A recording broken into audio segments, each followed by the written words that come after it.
from the person-centered medicine during this pandemic times. Dr. Jiloha may like to add something. I think, sir, you have said enough, but in relation to Dr. Roy Abraham, I have just to say that he is a person whom I know and I can claim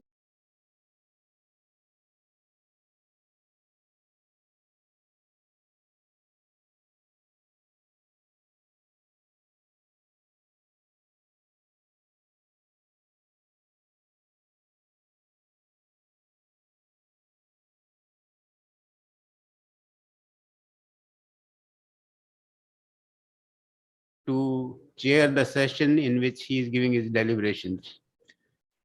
I request Dr. Roy Abraham to kindly present his paper. Thank you, dear chairpersons, Professor S.C. Malik. Dr. Roy Abraham, please. Am I audible? Am I audible? I hope I am audible. Am I audible? I think I should be. Can you hear me? Is there a problem? Is there a problem in? Am I audible now?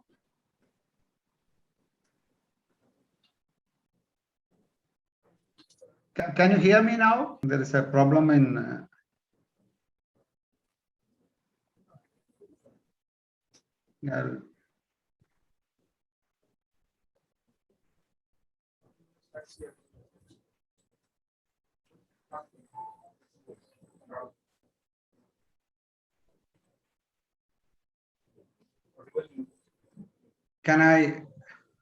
Am I audible or? I think there is some problem with the audio.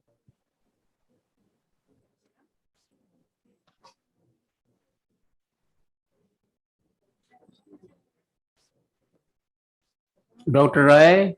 Yes. Can you hear me? I can hear you, but can you hear me? Yes, sir. Okay. Can I proceed now? Okay. Okay. Thank you very much. I must first thank the chairpersons, Professor S.C. Malik and Dr. R.C. Jiloha. Both have been very close to us, close to me. Am I audible? Is there a confusion? Okay. I can hear you, but I think you are not able to hear me. Am I right?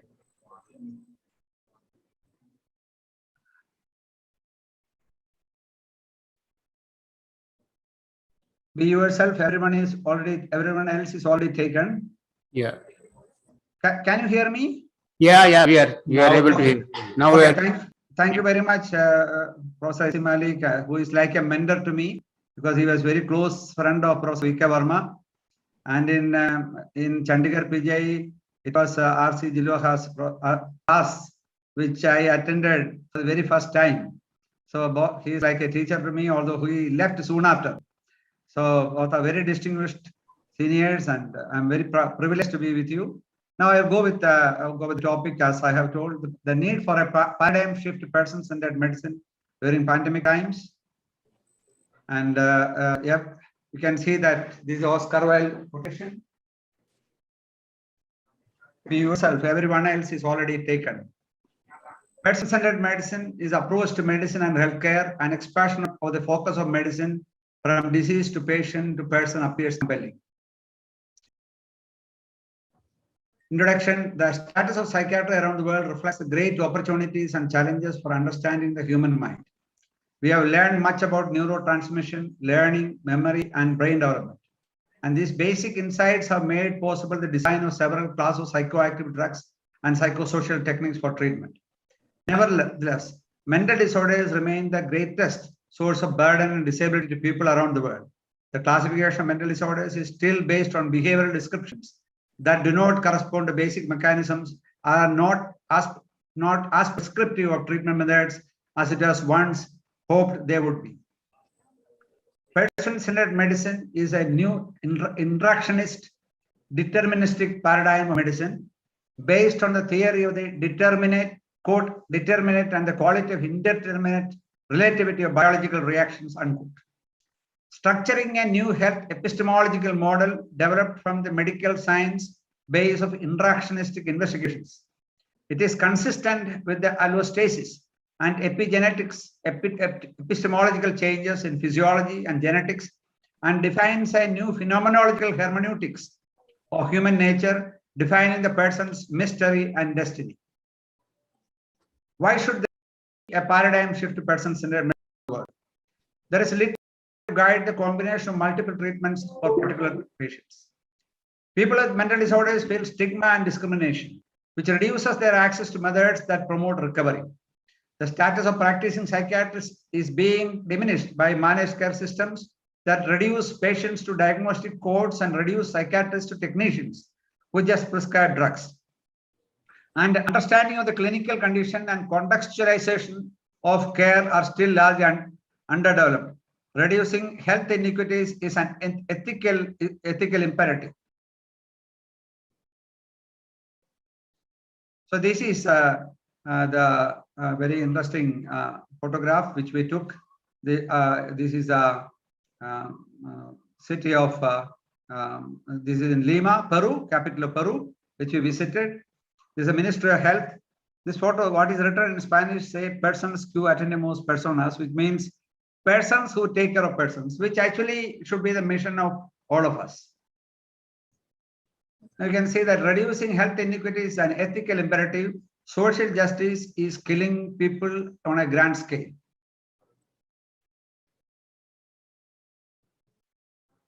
This unequal distribution of health damaging experiences is not in any sense a natural phenomenon, but is a result of a toxic combination of poor social policies, unfair economic arrangements, where the already well-off and healthy become even richer, and the poor who are already more likely to be ill become even poorer, and bad politics. This is a WHO statement. The social determinants of health are the economic and social conditions and their distribution among the population that influence individual and group differences in health status. They are health promoting factors found in one's living and working conditions, such as the distribution of income, wealth, influence, and power, rather than individual risk factors, such as behavioral risk factors or genetics, that influence the risk of disease or vulnerability to disease or injury. The distribution of social determinants are shaped by public policies that reflect the influence of prevailing political ideologies of those governing a jurisdiction. These social determinants of health are clearly related to health outcomes, are closely tied to public policy, and are clearly understandable by the public. They tend to cluster together. For example, those living in poverty also experience numerous other adverse social determinants. The quality and equitable distribution of these social determinants are clearly well below the standards seen in developed nations. US Center for Disease Control, quote, life-enhancing resources such as food supply, housing, economic and social relationships, transportation, education, healthcare, whose distribution across populations effectively determine length and quality of life. These include access to care and resources such as food, insurance, coverage, income, housing, and transportation. Social determinants of health influence health promoting behaviors, and health equity among the population is not possible without equitable distribution of social determinants among groups.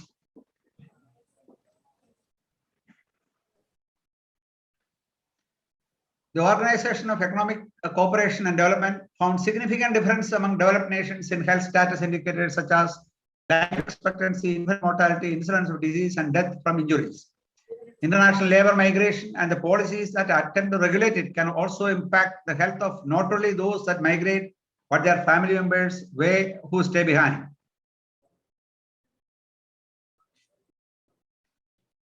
International health inequalities. Even in the wealthiest countries, there are economic inequalities in health between the rich and the poor. Globalization is a key context for the study of social determinants of health. The impacts of globalization are asymmetric. As a result, there is an uneven distribution of health and influence both within and across national borders, leading to negative impacts on the social determinants of health. Life course perspective. Life course approaches emphasize the accumulated effects of experience across lifespan in understanding the maintenance of health and the onset of disease. The economic and social conditions, the social determinants of health under which individuals live their lives have a cumulative effect upon the probability of developing any number of diseases, including heart disease and stroke. Mental health inequality. Mental health inequality refers to the differences in quality of mental health and mental health care for different identities and populations. These are economic and social conditions that influence individual and group differences in mental health status and care. Inequalities may include presence of mental health, access to mental health care, quality of mental health care, and mental health outcomes between the populations with different race, ethnicity, sexual orientation, sex, gender, socioeconomic statuses, education level, and geographic location. Predictors of mental health inequality. Socioeconomic status is both a strong predictor of mental health status and key predictor of mental health inequalities across populations.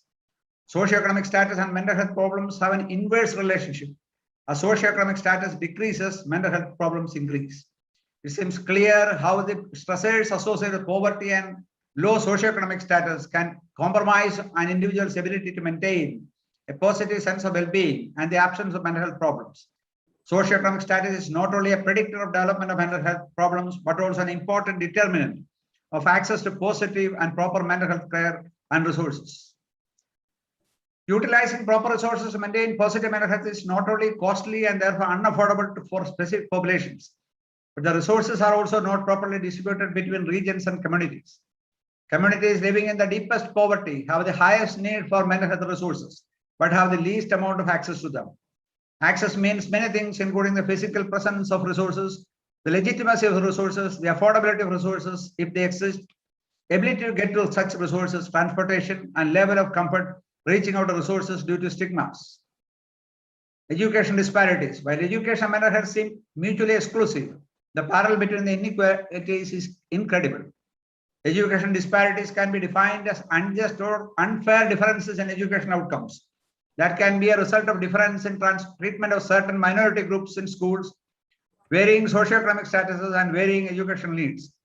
These disparities in education can ultimately lead to issues of mental health. When this happens, less privileged groups get looped into the cascading effects of inequality. There is a growing unmet need for mental health services and equity in the quality of these services. While these services often advertise themselves as being a support system and caregiver for any and all who need transport or treatment or support, certain aspects of an individual's life, such as race, ethnicity, and sexual orientation, will determine the type of care that they are given. Understanding global mental health. Discussions about the nature and vision of global mental health agenda oscillated between two antagonistic poles. One described it as a bottom-up public health movement driven by local knowledge and priorities with the aim of providing access to mental health care for everyone. On the other end of the spectrum, GMH was seen as a top-down imperial project exporting Western illness categories and treatments that would ultimately replace diverse cultural environments for interpreting mental health. Current mental health treatment conditions, fundamental human rights crisis.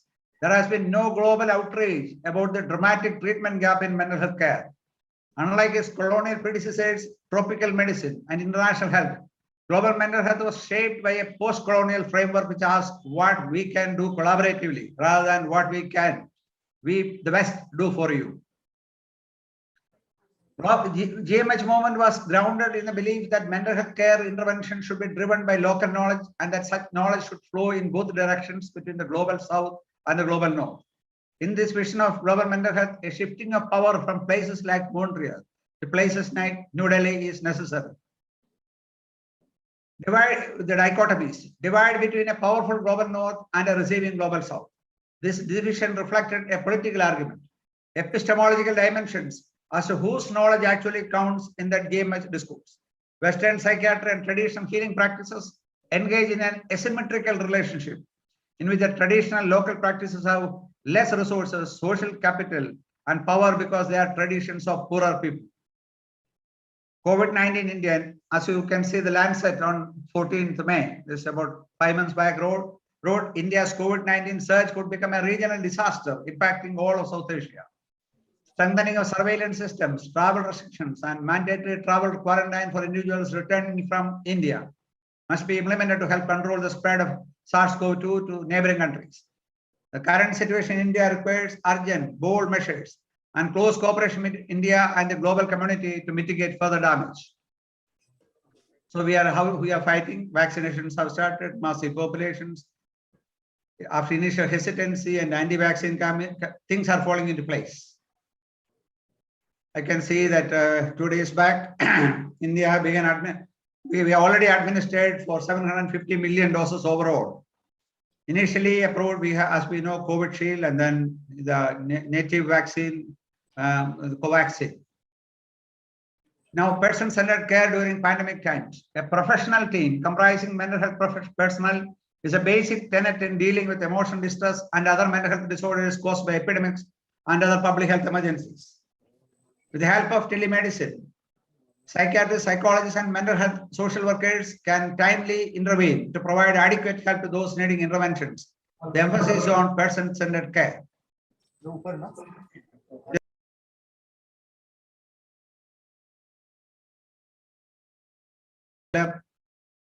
Again, the intervention pyramid, can see at the lowest end of the pyramid is the social consideration in basic service and security, and specialized services come only on the top. And these are the issues faced by patients, because when you're person-centered, you have to look up at each of these things. I'm not going into any of those details, lack of clarity and all these things because of lack of time. And these are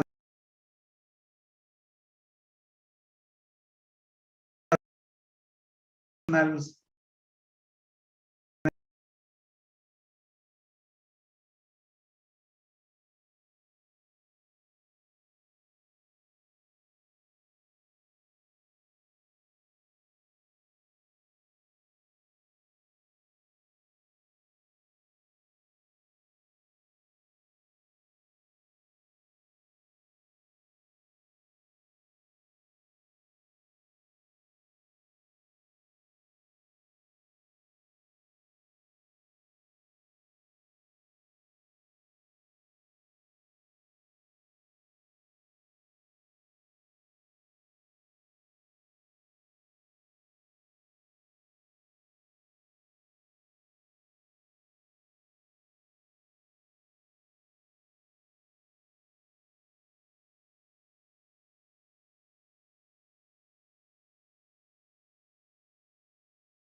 build systems that allow a healthy standard of living, where no one should fall below due to circumstances beyond his or her control. Social protection schemes can be instrumental in realizing developmental goals rather than being dependent on achieving those goals. They can be effective ways to reduce poverty, and local economies can benefit. Achieving mental health equality, improving access to health care for the underprivileged. The biggest reason why people are not obtaining mental health care is because they cannot afford it. Also, changing the content of the health care to include mental health is equally important. We have been trying this for a long time. Mental health is still not considered to be a main part of the basic health care plans. In order for individuals to receive the treatment necessary for mental illness, it must be acknowledged as an illness. Differing cultural perspectives, the challenges of integrating evidence-based medicine and cultural psychiatry raises a question of methodological, epistemological, and political pluralism. The need to recognize different types of knowledge. Example, outcomes should be measured not only in terms of symptom reduction, behavioral change, or level of instrumental functioning, but in terms of individuals' ability to pursue culturally relevant goals, including the impact on the family and community. Systematic consideration of psychological and social factors require application of relevant social sciences, just as consideration of biological factors require application of relevant natural sciences. Therefore, both the natural and social sciences are basic to medical practice. In other words, psychological and social factors are not merely epiphenomena. They can be understood in scientific ways at their own levels, as well as in regard to their biological correlates. Person-centered medicine focuses on all these. In conclusion, while the health system struggles to save millions of lives daily, there is probably a risk of a looming pandemic of hidden mental health issues, which has a huge potential of shattering the existing mental health infrastructure. Equal importance for mental health, along with other strategies to manage and control the disease, should be given. We need a paradigm shift from the disease and hospital model to person-centered care model. Eventually, just like the plague in Albert Camus' novel, every pandemic is ultimately also a pandemic of the mind and of the society, where the social, structural, ecological seeds of multi-layered iniquities grow rapidly into the forest of disorder, with massive economic, social, physical, and mental adverse effects. The greatest population-based impact for improving mental health and reducing risk of mental illness and substance use disorders will be achieved by optimizing public policies to make them more health-promoting, and by altering social norms so that the health of all members of society is a priority. This is especially so as the world is facing the COVID-19 pandemic. So this is some of our involvement. This is one of the effects.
Medicine.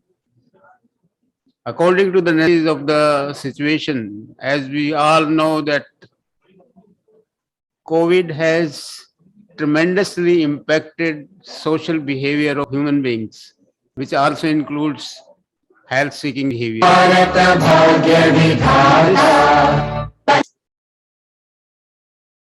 That we have to think now, not only from this point of view, that only socio-economic, we have disparity in educational level, socio-economic level, and poorer countries face as much problems, rather more problems, and when the not received by them, that causes more misery.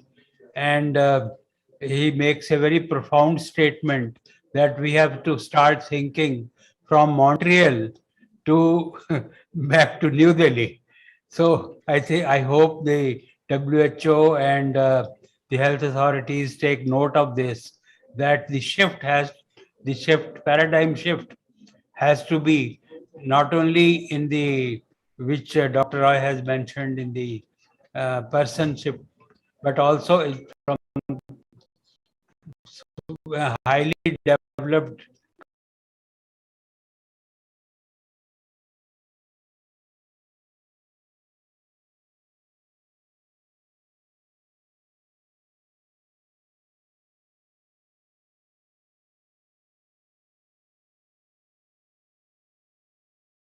has done considerable.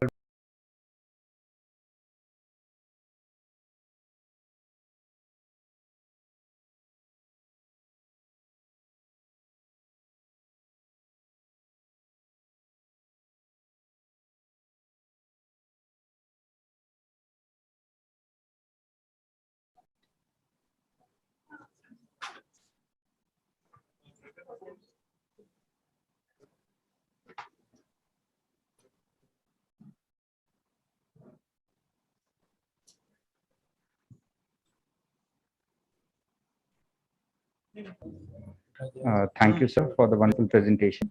Now we will move on to the inauguration.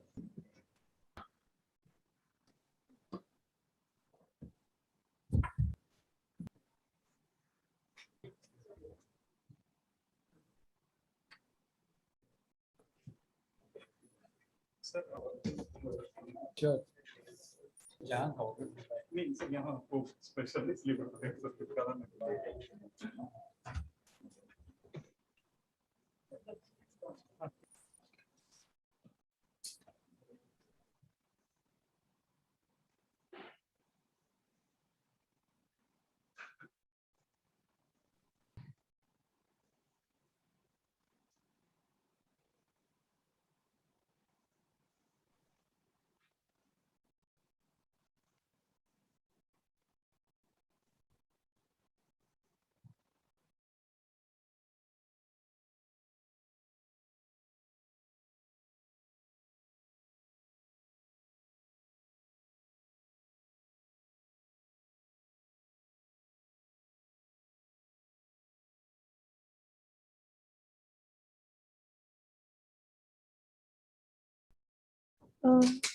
I request Professor P.C. Joshi to kindly come to the front of the dais.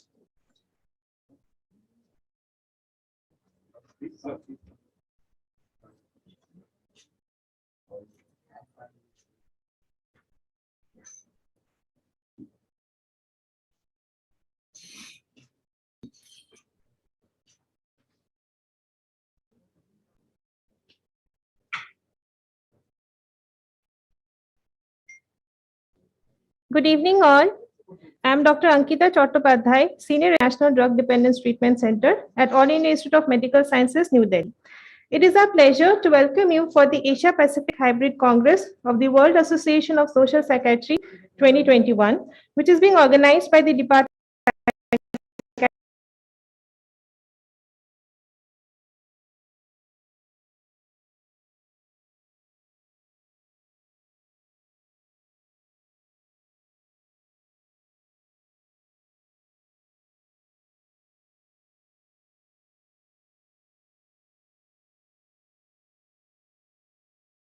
co-sponsored by the Addiction Psychiatry Society of India. We are delighted and overwhelmed to mention that the Congress is being attended by over 600 delegates, including 100 delegates from across the countries on 5 continents. In the last 1 year, the world all over has been affected by an unprecedented human crisis caused by the COVID-19 pandemic, in view of which the World Association of Social Psychiatry has decided to organize this international meeting in a hybrid mode this time. The Congress has chosen the theme of this year, which are known to influence the genesis, presentation, course, and outcome of mental disorders. It is a relatively psychiatry, though it is vital to the discipline of mental health, thus highlighting the importance of the newer innovations in this field.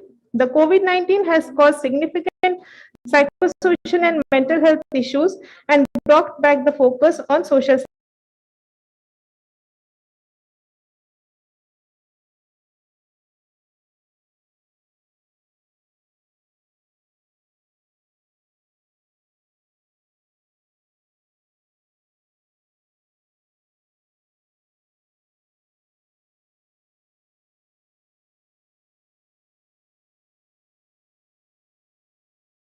Forward to your active participation and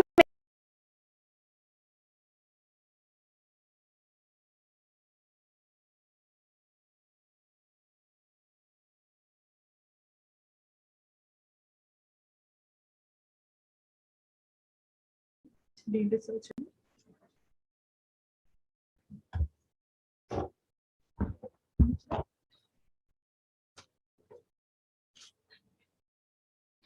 Shri Saraswati नमोस्तुते अम्ब श्री सरस्वती नमोस्तुते वरदे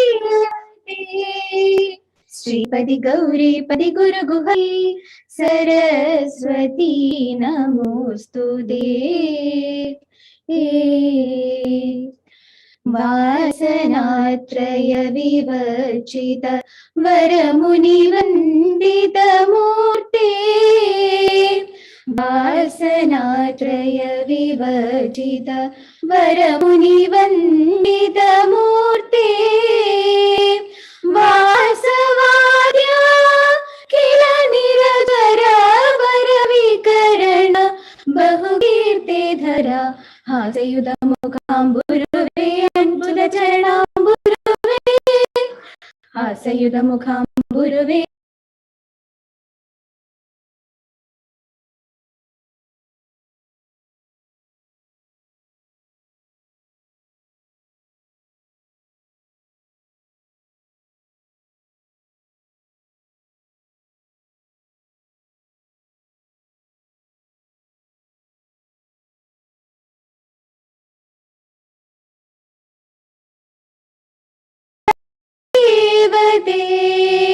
श्रीपति गौरीपति गुरु गुह विनुदे विधि युवदे श्री सरस्वती नमोस्तुते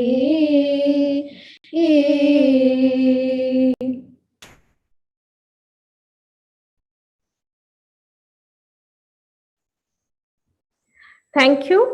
To begin, may I please welcome our esteemed guests for today's evening. Chief Guest Professor P.C. Joshi, who is the Vice Chancellor of University of Delhi. Our Honorable Director, Sir, of AIIMS New Delhi, Professor Randeep Guleria, Sir. Our Honorable Past President of World Association of Social Psychiatry, Professor Roy Abraham Kallivalil, Sir. Honorable President-elect of World Association of Social Psychiatry, Professor Vincenzo Di Nicola.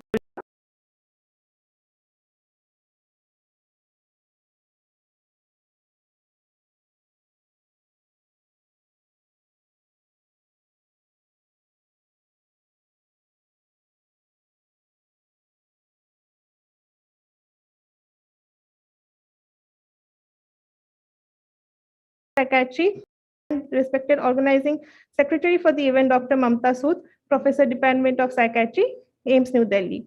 We shall now proceed to the lighting of lamp to mark the beginning of this academic journey. I would request our esteemed guests to please come to the front to kindly light the diya.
To welcome our dignitaries, we will now be presenting a memento on behalf of the Organizing Committee of World Association of Social Psychiatry and the Department of Psychiatry and NDDC AIIMS New Delhi.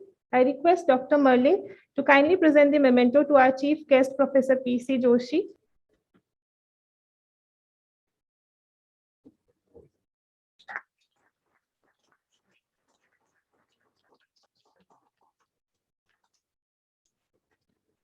I now request Dr. Drisha to kindly present the memento to our Honorable Director, Sir Professor Sandeep Guleria.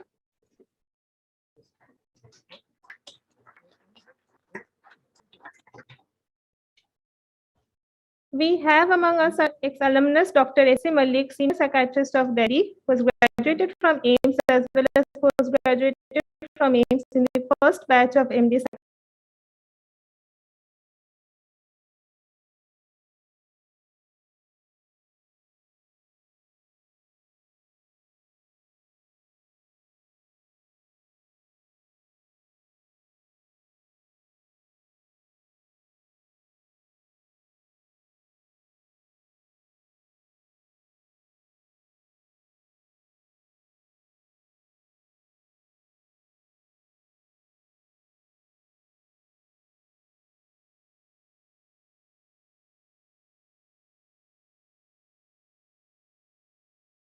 Drug Dependence Treatment Center of AIMS New Delhi.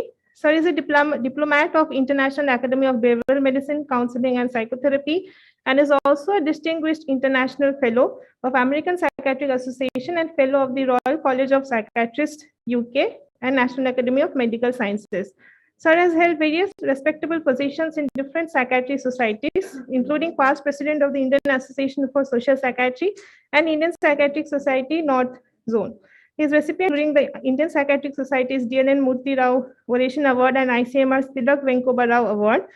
I request Dr. Chadha to please give his welcome address.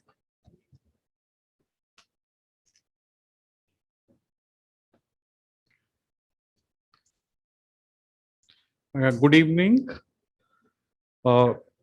Professor P.C. Joshi, my old friend, Vice Chancellor, University of Delhi, chief guest for today's program, Professor Randeep Guleria, Director, AIMS New Delhi. We have three of our colleagues from VAS who will be joining online. Professor Rashid Penigadi, President, World Association of Social Psychiatry, Professor Vincenzo Di Nicola, who is the President-elect, Professor Roy Abraham Kaliwayalil, President, immediate past President, Professor Pratap Sharan, President, Indian Association of Social Psychiatry, Professor Mumta Sood, who is the organizing secretary of this Congress, EC members of WASP, ISP, EC members, delegates, faculty colleagues, and residents. It gives me pleasure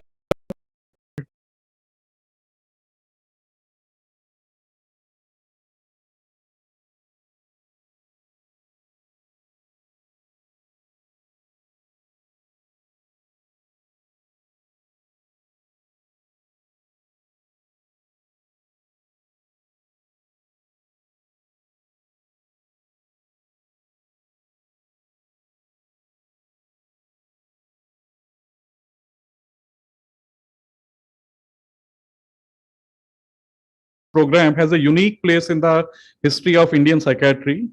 The National Mental Health Program of India was launched from the same venue around 40 years ago in 1982. Now coming to today's event, preparations for this event began in March. Overwhelming response in such a short period that we had to expand to 9 parallel halls. And I am happy to say that we have got nearly 750 delegates because we got a lot of registration yesterday evening and today also. So Ankita's figure was quite on the lower side. And we have got registrations from 27 countries spread across Americas, Australia, New Zealand continent, so from all over the world. In fact, arranging so many proposals in scientific sessions, identifying chairpersons, adjusting in hybrid mode, which was definitely a completely new experience to us.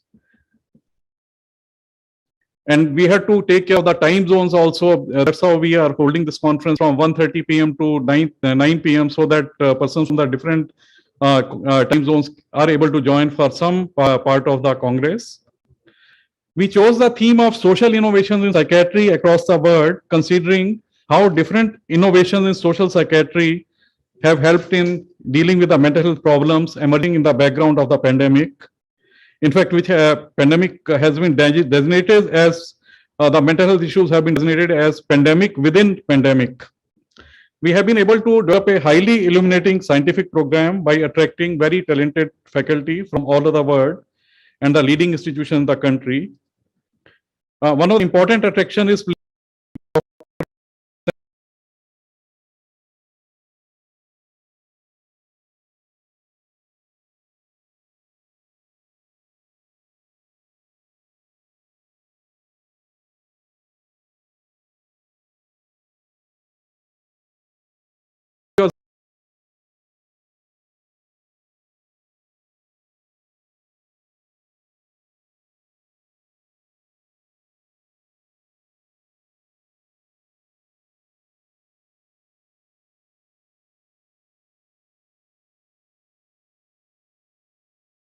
every student wellness initiatives, which will be done by shared by Dr. Pratap Sharan, and mobile apps in psychiatry.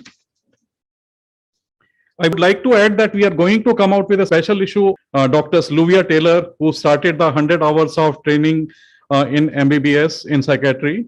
Dr. A.S. Mahal, Dr. D. Satyanand, who was the first head of the Department of Psychiatry at AIIMS and started the MD psychiatry course in way back in 1963.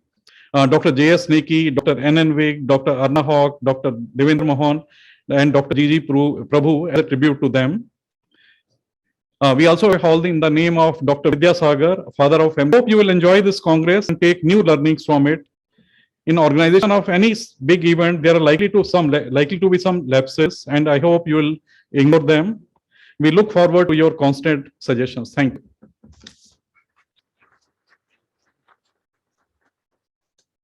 Thank you, sir, for the warm welcome.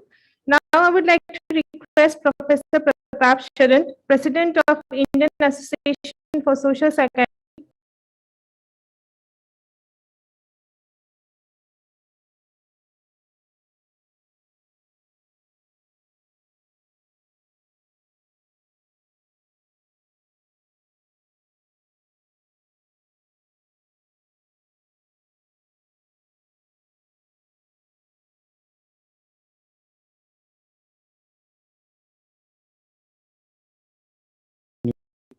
Professor Rashid Benagadi, President of World Association of Social Psychiatry, Professor Vincenzo Di Nicola, President-elect World Association of Social Psychiatry, Professor Roy Abraham Kalivailil, past President, World Association of Social Psychiatry, Professor Rakesh Chadda, Secretary General of WASP and Chair Organizing Committee of WASP 2021, Professor Mamta Sood, Organizing Secretary of the Organizing Committee of WASP. Ladies and gentlemen, good day. On behalf of the Indian Association for Social Psychiatry, a co-host of this Congress, I would like to welcome all participants from all over the globe warmly to the World Association of Social Psychiatry Asia Pacific Hybrid Congress of 2021. Briefly about IASP, the Indian Association for Social Psychiatry was formed under the chairpersonship of Professor A. Venkoba Rao in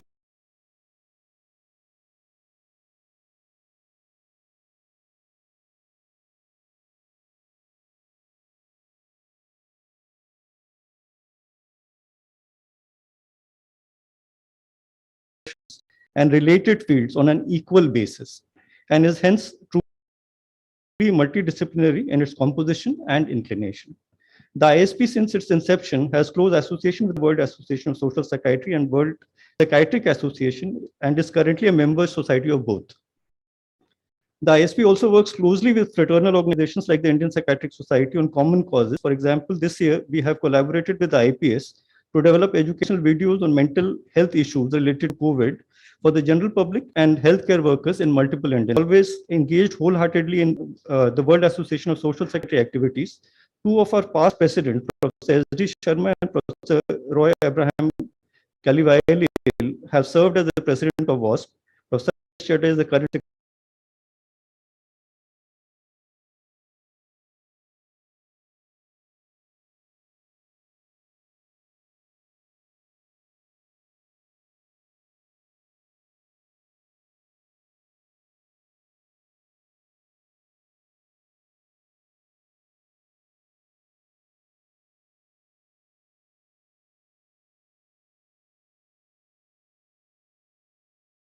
Social psychiatry also must keep up with the rapid developments in technology, some of which happily have made this hybrid Congress possible. All these make the theme of the Congress, innovations in social psychiatry across the world, a highly relevant one. Over the next 3 days, we hope to have an extensive and intense exchange of ideas and warm collegiality. Wishing all of you a fruitful Congress. Thank you and welcome.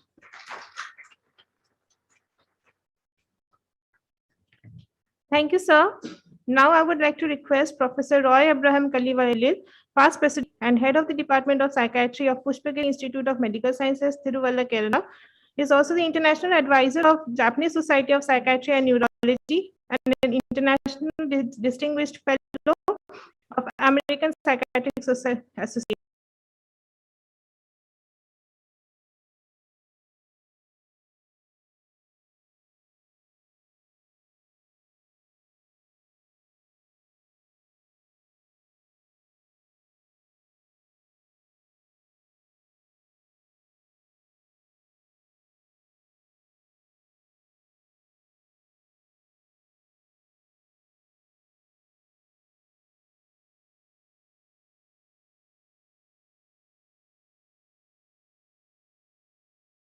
Dr. Afsar Javed, President-elect of the WASP, Dr. Vincenzo Di Nicolo, and dear friends.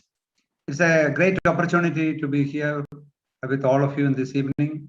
In fact, I wanted to join in the physical mode, but as you know, Kerala has a problem of the pandemic is still there, but happily we are also, I think we are reaching a stage in which the pandemic is getting under control, reducing every day for the last 1 week and reducing the test positivity rate also. That's good news from Kerala, but that prevented me from physically joining you. The WASP has a great role across the world, and we have currently more than nearly 30 member societies from across the world, and also about 12 very active sections in psychiatry, social psychiatry. As Dr. Chada was mentioning, it's a very inclusive organization, which includes mental health professionals from across the world. We also, we have been having especially very successful congresses for the last 10-15 years. 2010, we had met at Marrakesh in Morocco. This is followed by the 2013 Congress in Lisbon. And in 2014, in London, we celebrated the Silver Jubilee, the Golden Jubilee of 50 years of the WASP.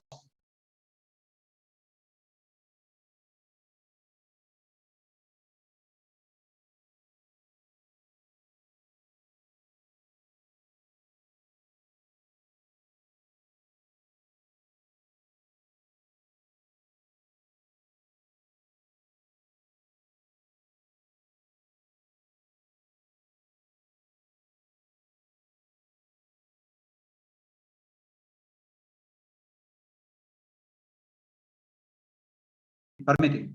So we are very happy the success of this Congress. We are really, to a certain extent, we are astonished at the large number of registrations, nearly 750.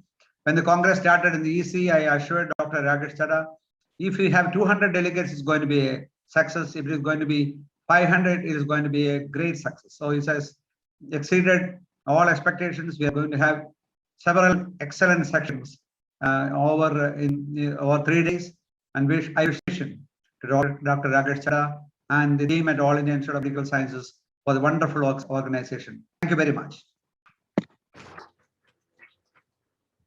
Thank you, sir. Now we proceed to welcome Professor Vincenzo Di Nicola, Honorary President-elect of World Association of Social Psychiatry, to kindly address the audience. Professor Vincenzo Di Nicola is now attached as a professor of psychiatry at the University of Montreal, Canada, where he works as a child and adolescent psychiatrist. He is also working as a clinical professor of psychiatry and behavioral sciences at the George Washington University, USA. He is the founder and president of the Canadian Association of Social Psychiatry.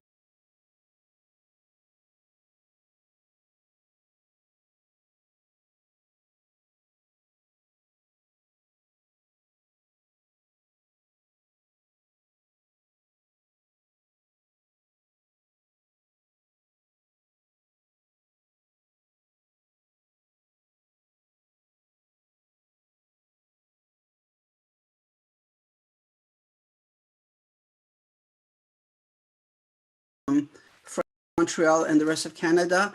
President Rashid Benegadi, our WASP president, President Afzal Javed, the president of the World Psychiatric Association that is with us.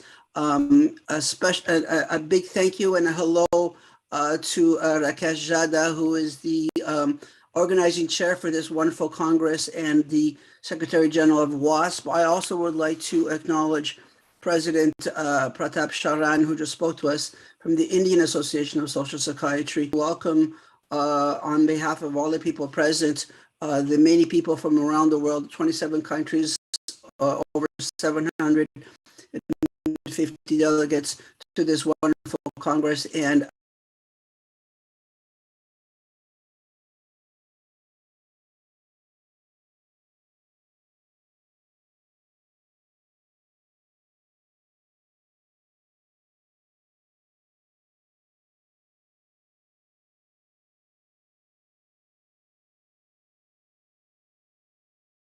including the social psychiatric pandemic. So we are overcoming these odds to come together to celebrate that our survival, if you wish, but also our thriving in spite of the circumstances.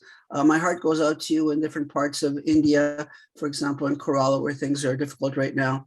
And we're showing that social psychiatry matters. We can come together and with innovations such as these virtual platforms. So a hearty welcome to all. I look forward to a wonderful Congress with you. And on behalf of the Canadian Association of Social Psychiatry, we look forward also to welcome everybody for the 25th Congress of WASP in 2025 here in Montreal.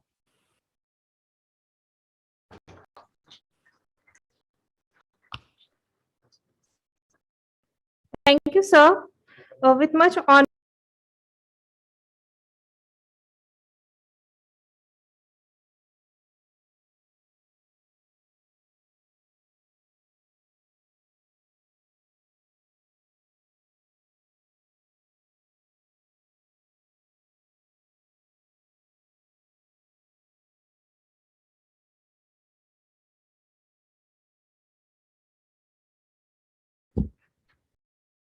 Thank you. Good evening. Professor P.C. Joshi, Vice Chancellor, University of Delhi. Professor Rashid Benegadi, President WASP.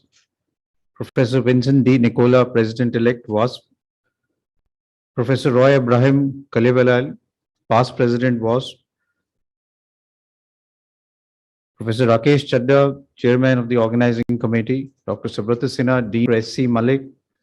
Professor Pratap Sharan, President of the Indian Association of Social Psychiatry. Professor Mamta Sood, the Organizing Secretary. My faculty colleagues, faculty for this Congress, delegates, ladies and gentlemen.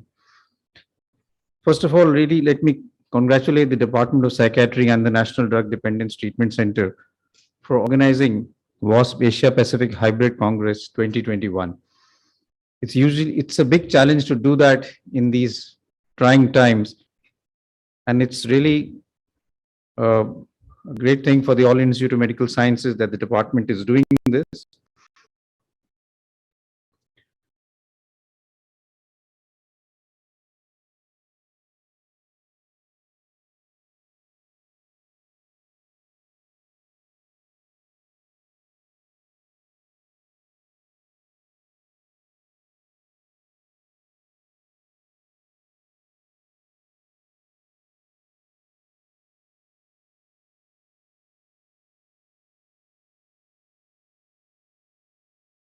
Development and for the overall mental and physical peace of humans. The physical and mental illness often have a social component in their determination, manifestation, course, and implication. And I think that is very, very important. We all know that social factors influence the genesis, presentation, course, and outcome of almost all mental disorders. And the interventions in psychiatry have to be actually done in the framework of the social context. And factors that individual faces in day-to-day life become very, very important. Early identification of social risk factors can help to pave the way for primary and secondary prevention. And that is why I feel that possibly social psychiatry is the essence of the practice of psychiatry, and somehow it has not achieved that recognition that it should get. But it has really come in the spotlight because of the pandemic. The COVID pandemic actually has shown the importance of social psychiatry. As has been said, this is a health crisis which has also become a social crisis. And the social crisis is something that will be much more uh, impactful even after the pandemic is over. And the pandemic has actually caused a huge stress, which is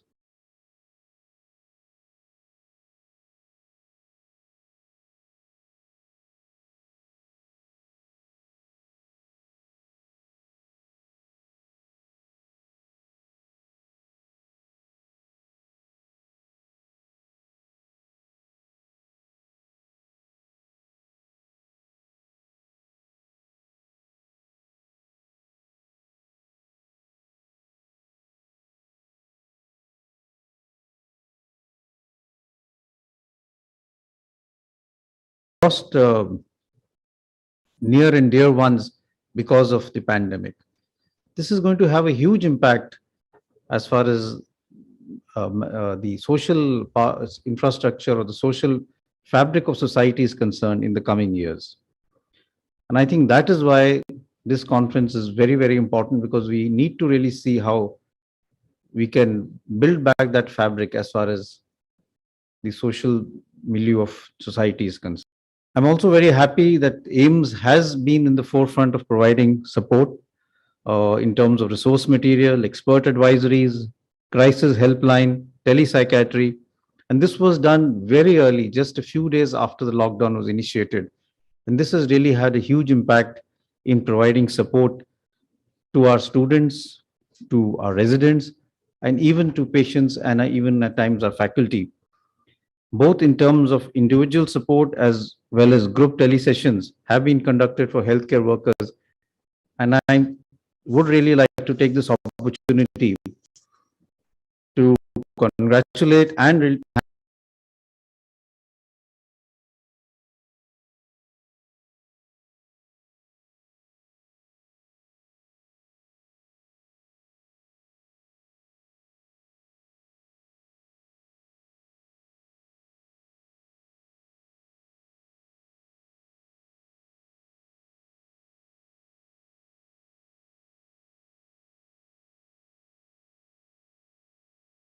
pandemic, because the aftermath of this pandemic, as far as social psychiatry and social support is concerned, is going to go on for many, many years. And I think we're just realizing that, because this will change a lot of things as far as management of patients is concerned. We are living in changing times. People talk of new normal, and we're also going to see a change as far as the social milieu is concerned. To some extent, this was already happening before the pandemic. Smartphones, more in focus on less going out and interacting with your friends, all was leading to more of social isolation. And the importance of social psychiatry already was there, but it got aggravated because of the loneliness that the pandemic caused and the change in the milieu that happened. And that's why I think that this is something that we need to really work on and develop strategies of how are we going to really move forward. This year's conference's theme of this year's conference is innovation in social psychiatry across the world. And I think this is quite relevant, not only for India, but globally. And I'm sure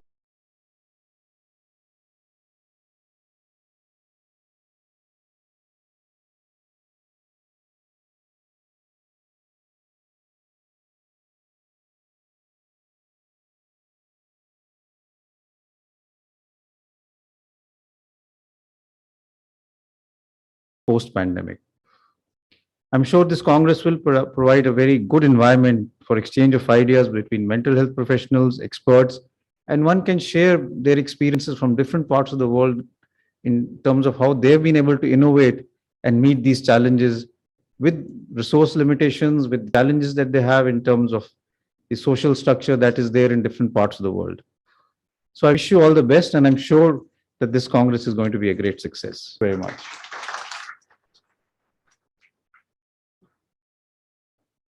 Thank you, sir. I would now like to invite our chief guest of the evening, Professor P.C. Joshi, who is the Vice Chancellor of University of Delhi, to speak a few words. Sir is a professor of social anthropology in the University of Delhi. His area of specialization is medical anthropology.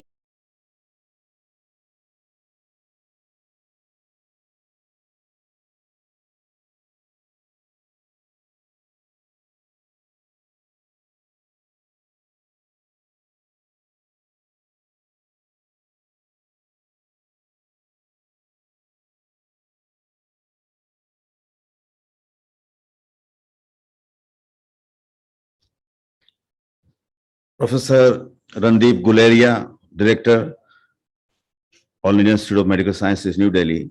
Professor Rakesh Chadda, Chair, Organizing Committee, Asia Pacific Hybrid Congress.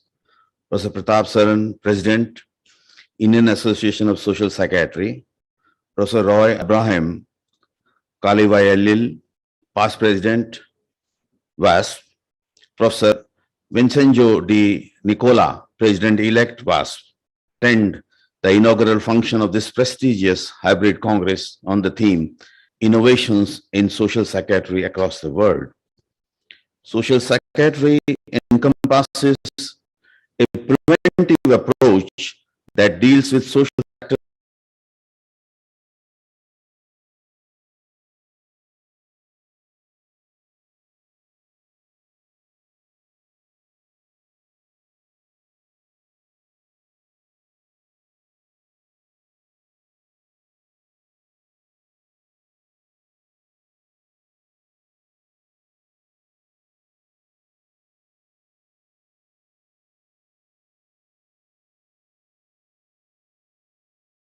factors.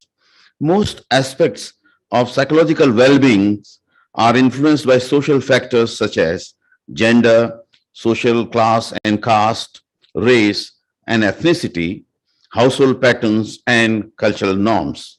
Social factors such as poverty, inequality, loneliness, unemployment, homelessness, etc., contribute toward the origin of many disorders.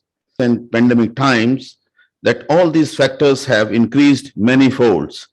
Social psychiatry becomes very crucial in addressing these issues. Social psychiatry has the potential to play a major role in research and guiding the policies aspects pertaining to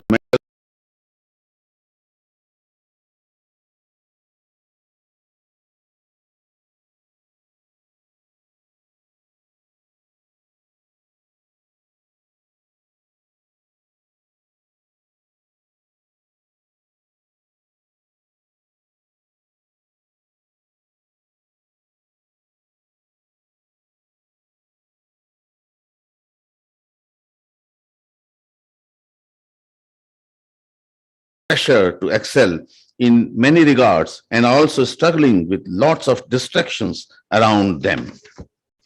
Mental health problems are a significant contributor to the overall disease morbidity in the young population across the world, and India is no exception. The poor mental health indices have been shown to be linked to other adverse outcomes, including poor educational achievements, substance abuse, poor reproductive health and suicidality. Rates of common mental anxiety or depression are on the rise, and suicidality is another issue of concern. Group and social activities play an important role in mental and cognitive development and shaping the personality in growing years. Unfortunately, COVID-19 brought an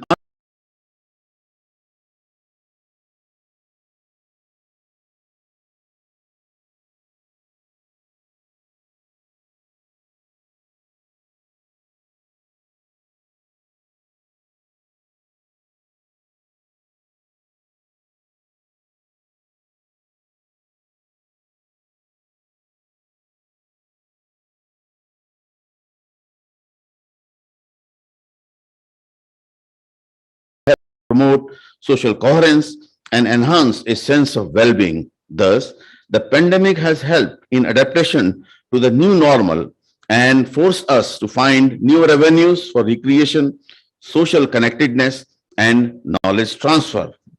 However, such self-help measures and lifestyle modifications may work for milder issues at an individual level, but it is important to seek expert advice and guidance and manage and possibly avert or prevent the mental health crisis.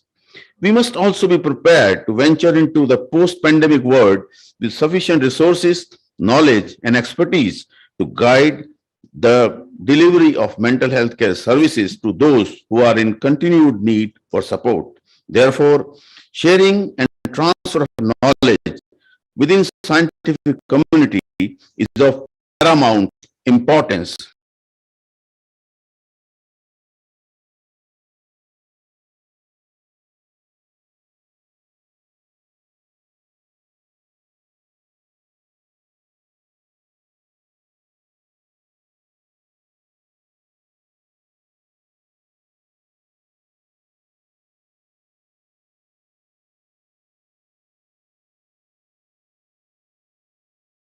Better inform the mental health practices and policies. I once again congratulate Department of Psychiatry, All Institute of Medical Sciences, and its dynamic faculty members for taking such a challenging task of organizing this conference. I wish them all the best. Thank you.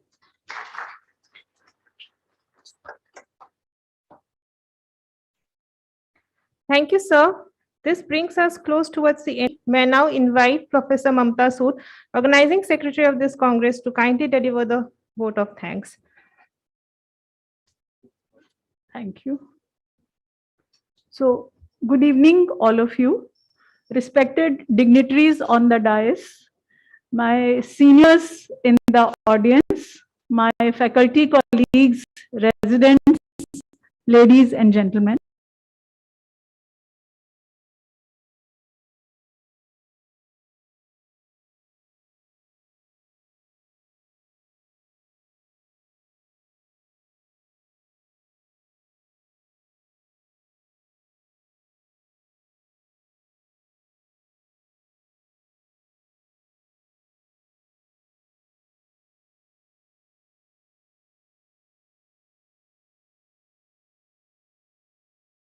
Associated with social stresses like poverty, stigma, changing family structures, migration, etc.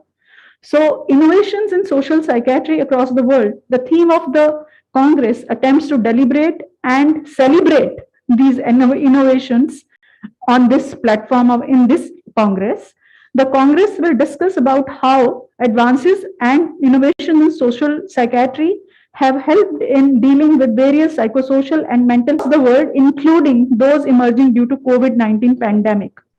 I thank Indian Association for Social Psychiatry for co-hosting and Indian Psychiatric Society of India for co-sponsoring this event. On this occasion, I extend my heartfelt gratitude to our chief guest, Professor P.C. Joshi, renowned medical anthropologist, Vice Chancellor of University of Delhi, for gracing the occasion with his presence. Sir, it is our privilege to welcome you at All India Institute of Medical Sciences, New Delhi. Thank you, sir. I thank Professor Randeep Guleria, Director, All India Institute of Medical Sciences, for taking time out of his hectic schedule to be here with us and extending his support to this activity. Sir, your words and blessings mean a lot to us. Thank you. Thank you for that, sir. Our heartfelt thanks to all the speakers and the dignitaries who have taken time out of their busy schedule and have graced this occasion as speakers and as chair of the sessions. Thanks, sir,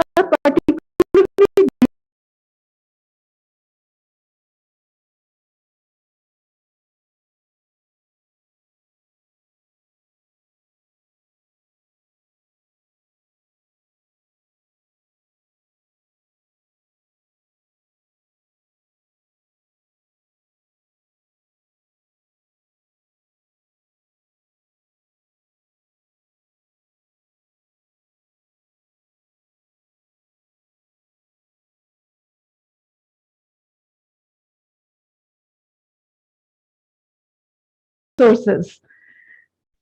We earnestly hope that the vast Asia Pacific Hybrid Congress 2021 will create a conducive environment for exchange of innovative ideas in the field of social psychiatry. I thank Professor Pratap Sharan, co-chair of organizing committee and President Indian Association for Social Psychiatry, for his commitment, guidance, and support for us. During these pandemic times, organizing a conference needs vision, leadership, and we had all these from Professor Rakesh Chadda, chairperson of organizing committee, the force behind this show that you are witnessing today. And we thank him for quick decisions, guidance, suggestions, and encouragement. Thank you, sir, for always being there for us in these times. The vital link pushing the scientific program from contemplation to action is the organizing committee. And at our department, we have luxury that our organizing committee includes all our faculty. I thank the faculty of the department, especially Professor Anju Dhawan, Dr. Gauri Shankar Kalaya, Professor Raka Jain, Professor Lal, Professor Sagar, Professor Jhanji, Professor Ambikar, and Professor Kumar for leading their committees. My very special thanks to Dr. Siddharth and Dr. Kaushik. I also thank Dr. Ramandeep, Dr. Vinder, Dr. Rohit, Dr. Roshan, Dr. Pyali, Gagan, Dr. Bichit, Dr. Rachna, Dr. Sujata, Dr. Rizwana, Dr. Vaibhav, Dr. Balhara, Dr. Vijay, and Dr. Shalini for their untiring help in organizing the Congress. Our thanks to Dean Academics, Professor Saxena, Dean Research, Professor Subrata Sinha, and Medical Superintendent and SET facility for all their help. My heartfelt thanks to all the junior and senior residents, PhD scholar of the department who have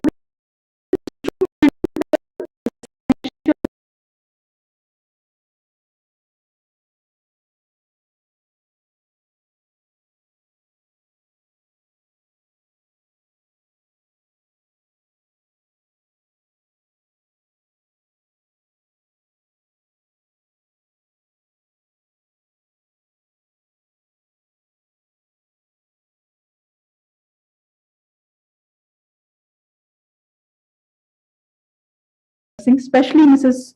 Surbala Devi, Associate Professor there, and her team for extending help to us. I thank I thank the staff of my department for their support, especially to Renu ji for their unconditional and wholehearted integrities of this event, Ankit ji for creating a wonderful website, Abhishek ji, Prashant ji, and their team for managing audio visual of the Congress. Thank you all for being here. Thank you.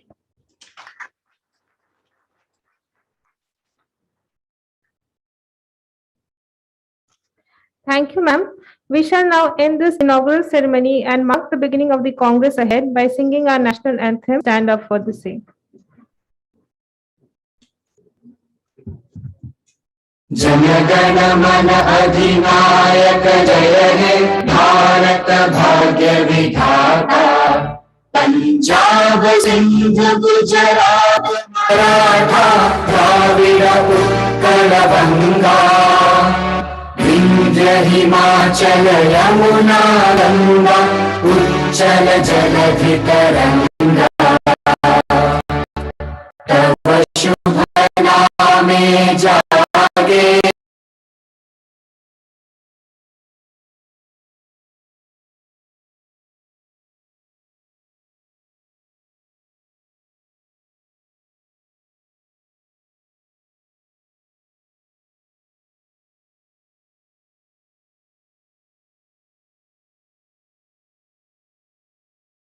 Bharat भाग्य विधाता जय हे जय हे जय हे जय जय जय जय हे Thank you. We'll now be proceeding for a tea break.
Hi, Vincenzo. Hi, Afzal.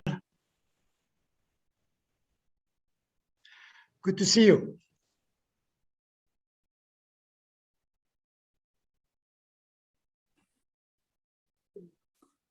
Hi, Professor Sharma. How are you? Nice I'm to fine, see you.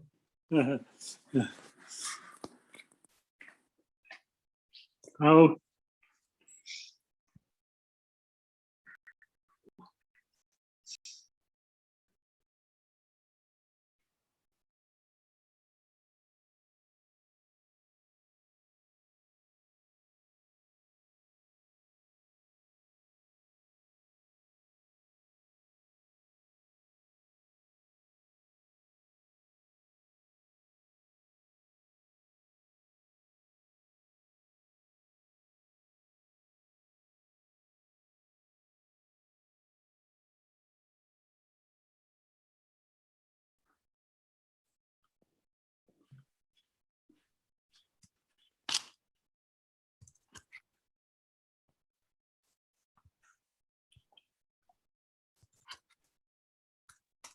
For those who do not believe that culture is important, to see the extraordinary change in the culture of congresses and the impact it has on all of us. No, it is not good. It is not. I know. I mean, for those who do not believe, they can see it with their eyes. Yeah.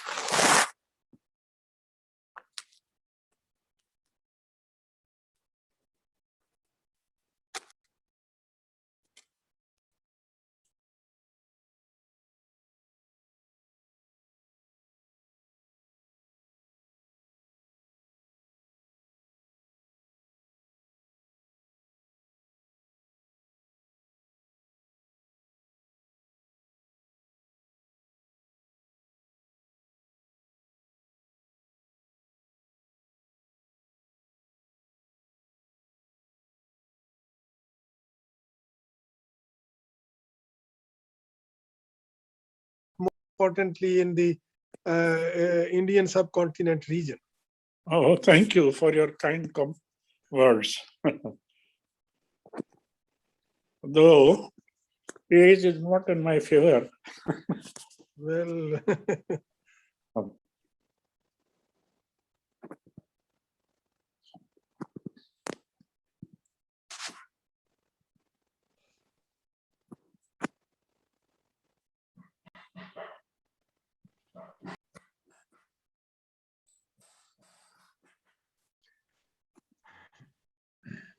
Professor Vincenzo, it must be early morning in Montreal. It's fairly early. It's just 8:45 right now. Oh, that's a civilized time. Not too bad, but I did have to get up quite early. The rest of it, but it's fine. It's good to see you, Dr. Javed. Thank you very much, sir.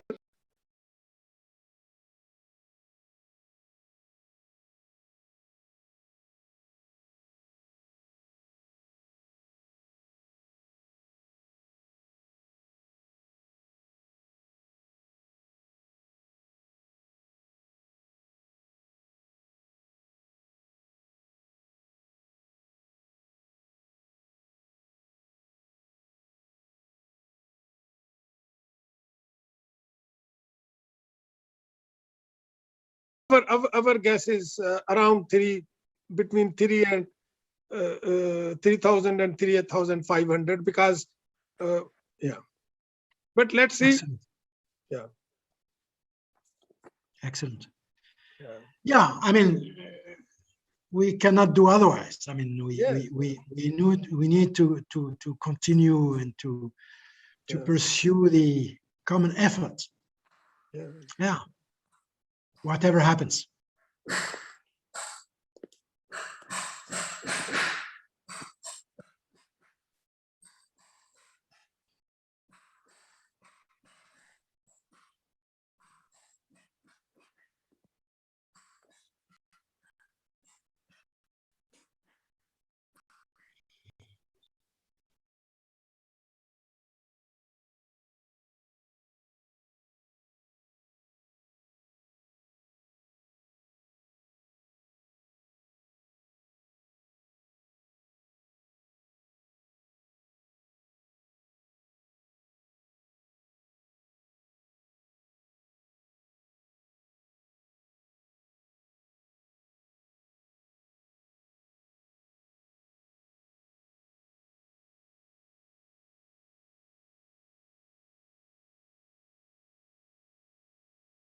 present. Okay, Oh, I I finally find a way because they are asking me a number and I don't have any number. So now can you see me and you hear me? Yes, yes. Well, See you and hear you. I manage. I'm so happy. Hello. Hi, everybody. Hello. You see me? Hi, Yes, Rakesh. we do. Good to see you. And actually look at Rakesh is waving his hand. Hi, Afzal. How are you? I'm fine, so sir. happy to see you. How are Come you? là. Bene. Bene, tutto bene. Va bene, grazie. Sidris, comment vas-tu? Alhamdulillah, wanta. Très bien. Très bien. Je suis content de te voir et on va Now, demain. now, on va now, now travailler you are ensemble. now you are talking in an alien language. Well, we're talking in Russian. Don't you understand Russian? Yeah, a mixture of Chinese and Russian, yeah. Thank you. Oh, sorry. Thank you.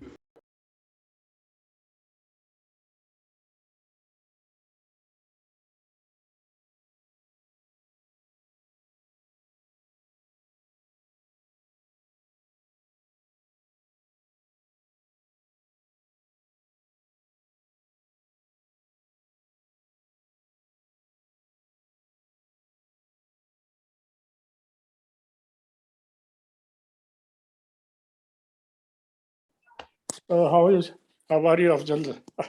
Good evening. So we're proceeding on to the presidential address by Dr. Rashid Benegadi.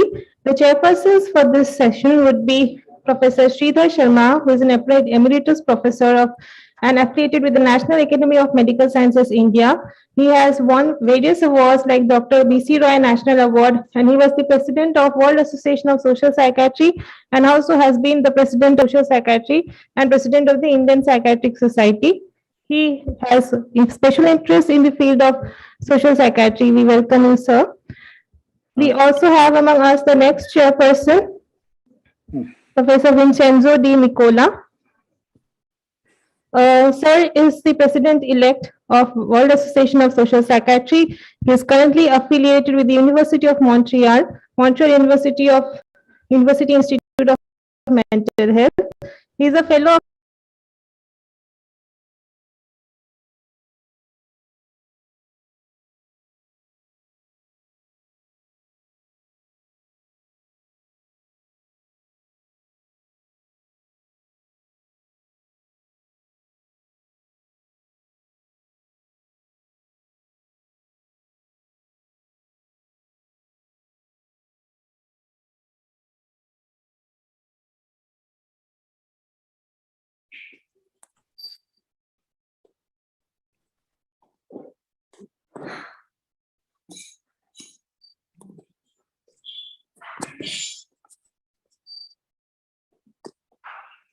No. Chadda, where is our speaker? I'm ready. I'm waiting for your. Professor ready to read my. Sir, you are audible. You are audible. Can I see his brief biodata? You have any slide? No, I'm just going to read my paper.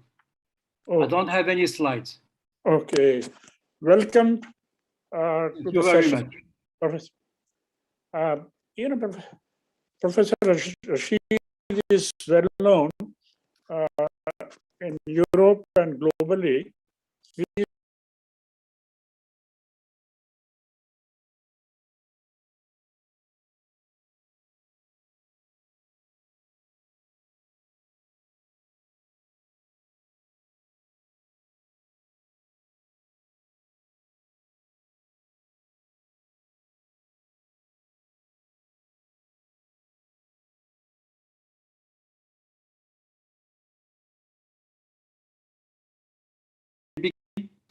Yeah.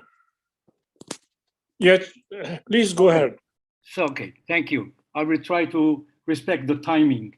No. Okay, first of all, I'm so happy to be with you because it wasn't easy for me to do it, but I did it. I am with you and I am going to tell you that I'm so much anxious about the future of the whole world with the global is asking the right question. And I know that all people I have been working with, and all of them, I know they really are engaged in how could we function as psychiatrists and social psychiatry during the globalization. And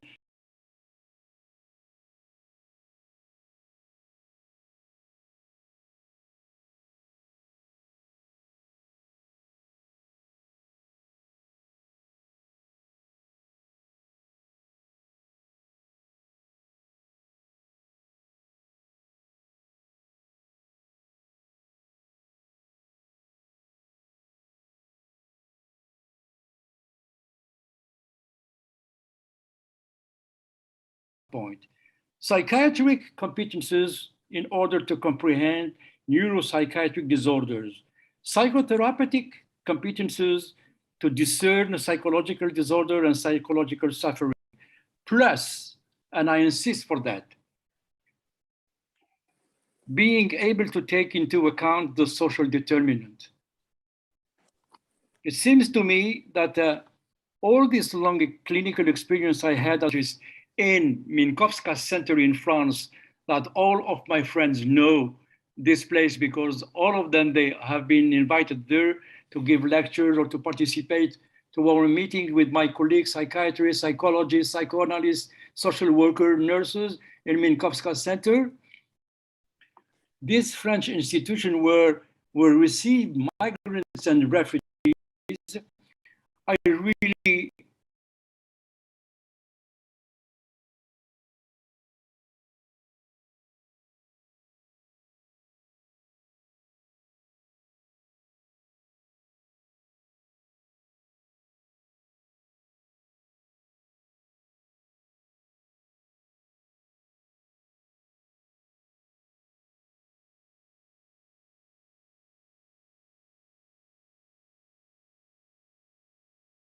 my answer was the answer of Woody Allen, an optimist is a pessimist under therapy. So we were optimists because we know that we have to change all this training of our colleagues, health professionals, mental health professionals. Anyone can see a migrant and a refugee when he has the good therapeutical setting. What is it exactly?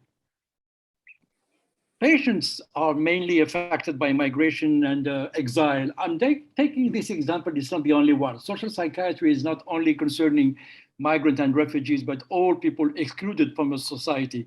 And you know that better than me. The world is changing completely. We have to change. What does that mean? What kind of training we need to have? What is it a social competence? What is it a cultural competence? Should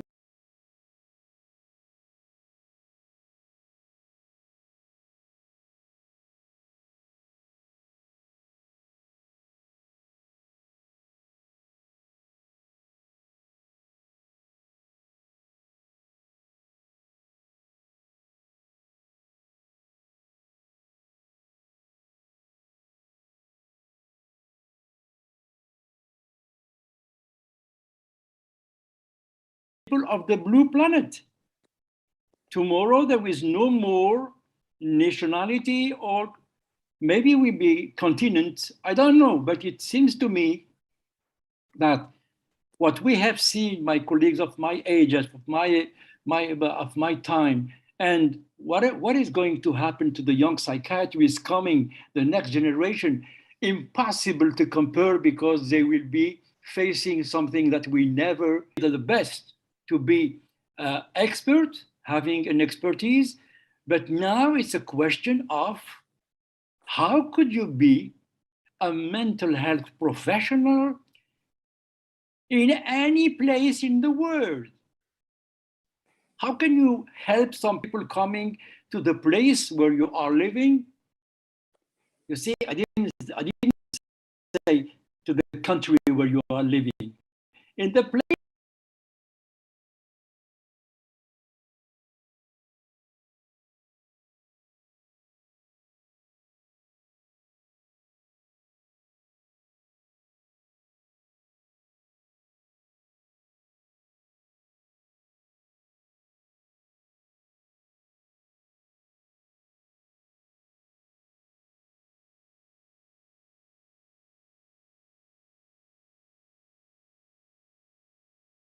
only people from the same origin are the good person to treat a person.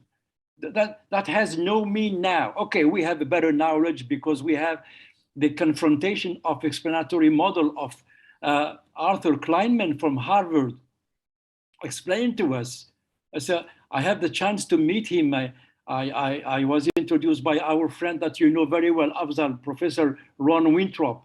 May he rest in peace. He was trying to explain to all the colleagues that transcultural psychiatry could not function without social psychiatry and could not function without ethics. So what is it? Who is going to teach us all this? The WASP is going to be the partner of the WPA, of all the other organizations around the world, Federation of Mental Health. Everybody now is talking about what is it mental health? What is it well-being? Why are you talking all the time about diseases? Let's talk about the illnesses.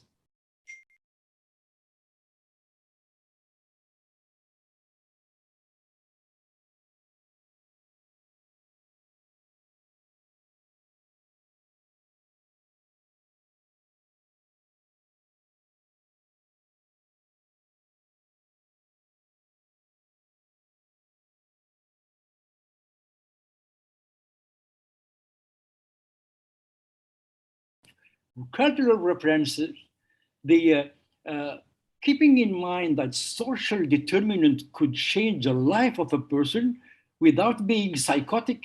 You can be so much depressed by your situation in the society where you are living that you may need some help to not go until delusions or suicide or something like this. So what I'm talking about, it's how could we be real experts, not the experts who can talk to no one, only he, only she talks, but the other, they have to listen. No, I'm talking about other experts. I'm talking about people like you and me who spend their life to explain that it is not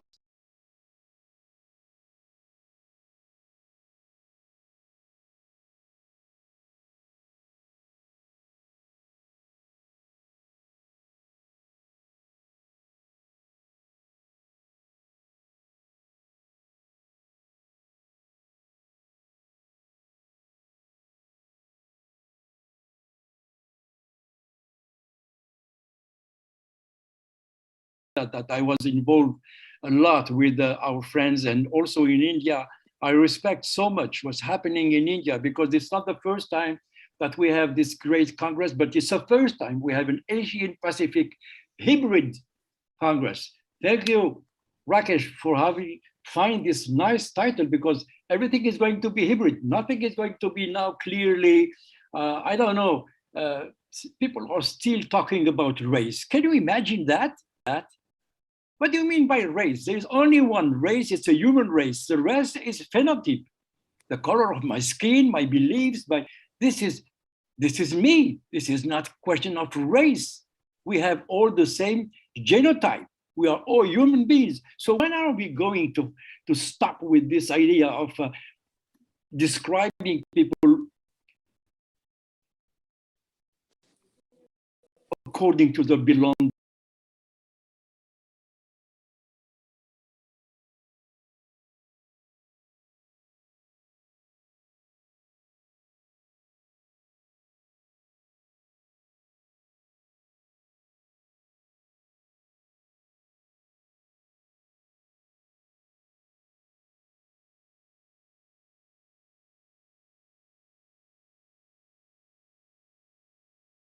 25 years old, sit in front of me. He didn't say a word. He was just looking at me. Every psychiatrist, every psychologist knows that, right? So it's silence. Okay, 1 minute, 2 minutes, 3 minutes, 4 minutes. I told him, listen, you need my help or you just came to visit me? He said, I want to know something before I talk with you. I said, go ahead. I would do my best to answer. He said, why? He said, because already you have an opinion on me because I'm a black. I'm from Senegal. And I'm sure that you have your stereotype in your mind. You're looking at me first as a Black person, not who I am really. You know what? I was shocked because he was right. The stereotype was living in my mind, and I am a psychiatrist, and I am a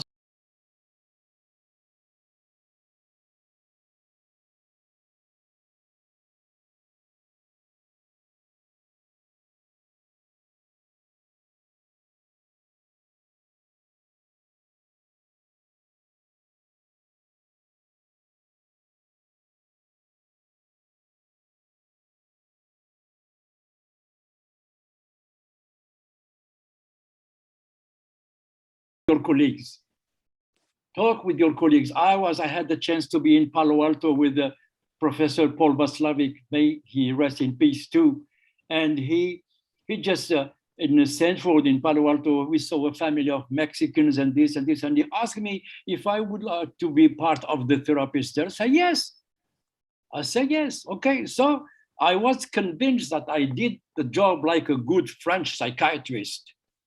When I saw Vaslavic, I saw how much my body language was aggressive with the Mexican guy because he was beating his wife and he was alcoholist. I was absolutely sure that I did the job of a psychiatrist. I was absolutely shocked by my behavior. My body language was saying something else. If you don't see that once in your life, you can't believe it.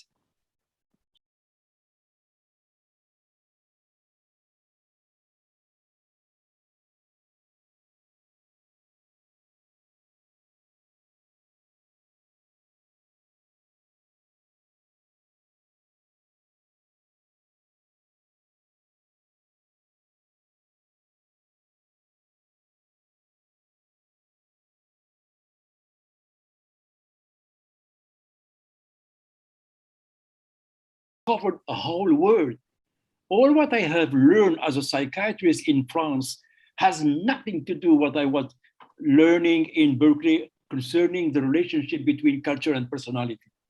And that's helped me a lot to look at the people in a different way. I think the West is now ready for that. It's a fantastic challenge. And I'm so happy that we can share that with other colleagues who spend all their life and all their energy like this to say to everyone, please stop stigmatizing without knowing what you're doing. Stop talking only about culture. Use the cultural references to understand what's going on and confront it to your own personality, to your own scientific knowledge, and then see what you can do. And this is very hard because I try to train a lot of psychiatrists in France, and they are really, really very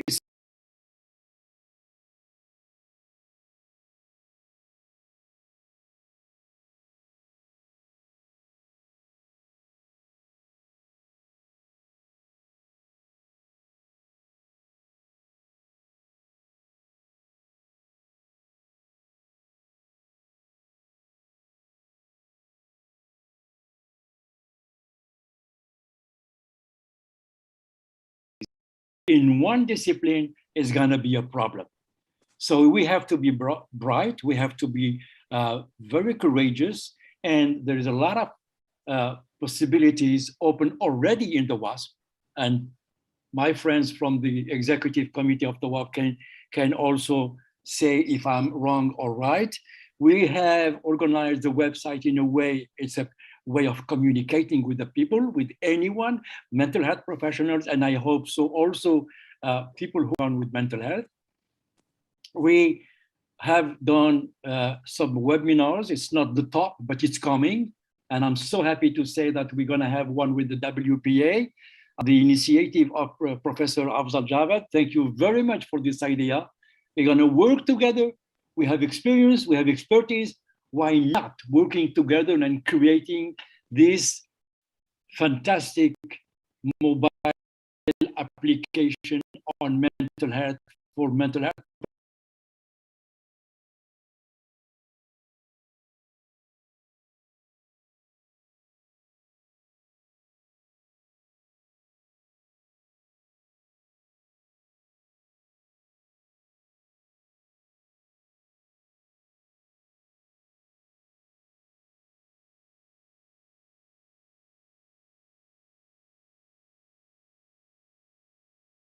computers algorithm, and we have a tool.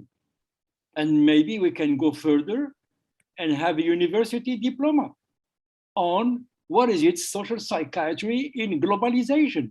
We can do that. I'm not trying to convince you. I know that you are convinced, but we have the means. It's a chance. We have the men and the women to do that. So let's do it. Thank you very much for accepting. And I know that I'm a bit, using my body language, but that's my organization. But I know that you know my sense of humor also. And I would like to finish with one sentence, and you tell me if it's a nice motto or not. I used to say to all the students, all the professionals having training in the Minkowska Center and now at the Sigmund Freud University of Paris, when the stereotype arises, the therapist should be wise. If you like it, we keep it and we put it on the mobile application. If you don't,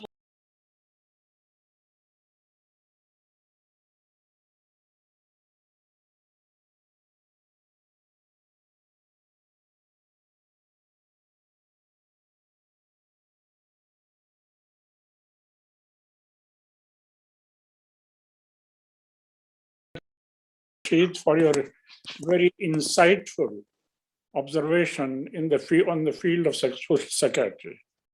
Thank you. Many thanks. Many thanks. Thank you very much. And again, my respect for all my colleagues. You have done a so great job that I am happy to be part of your team. Thank you again.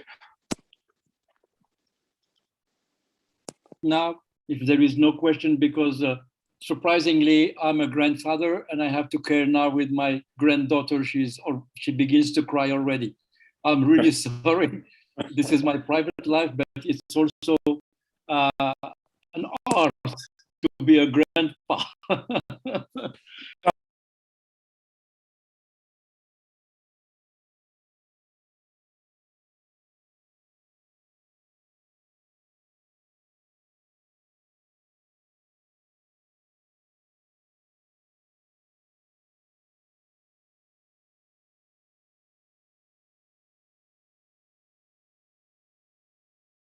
We can go to the next session. We have two plenary talks, one by Dr. Vincenzo. So I'm giving the mic to my colleague, Dr. Ankita. She'll be making a formal announcement.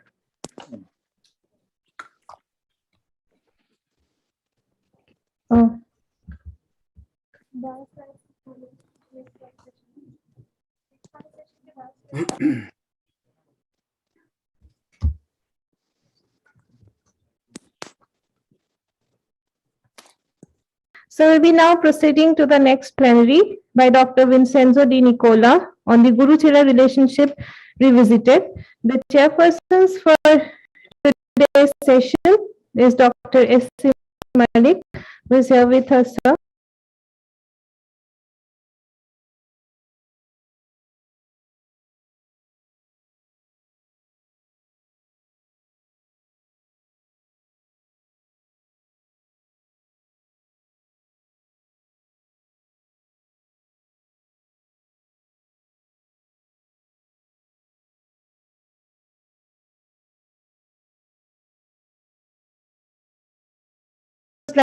Executive Council member of IBHAS New Delhi, member of the Indian Ethics Review Board, JNU.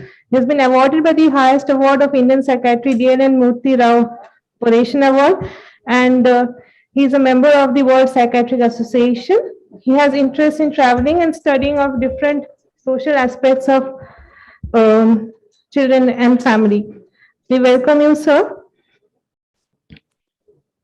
We also have among us are Professor S.K. Khandelwal. Sir, we welcome you to the dais, please. Sir is a senior psychiatrist and ex-head of the Department of Psychiatry and Chief of National Independence Treatment Center, AIIMS New Delhi. He has been the President of Indian Association of Social Psychiatry and has published extensively in the field of psychiatry with special interest in social psychiatry. We welcome you, sir. I would like to request the chairpersons to kindly introduce our speaker for the plenary.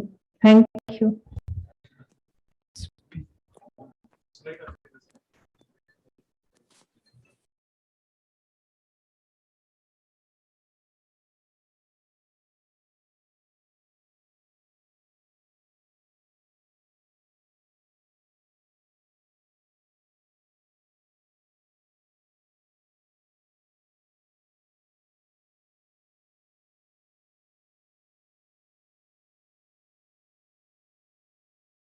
Of the Canadian Academy of Health Sciences and won various awards.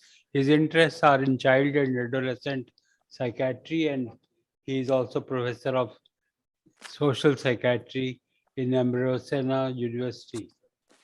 And he will speak on Guru-Chela relationship. Guru-Chela relationship, I remember, was started by Dr. J.S. Neki, and he had published. And this tradition has been followed in the Indian psychotherapeutic setup, and he had done a lot of work. I never thought that somebody else from Dr. will pick up this subject and will be talking on Guru-Chela relationship. So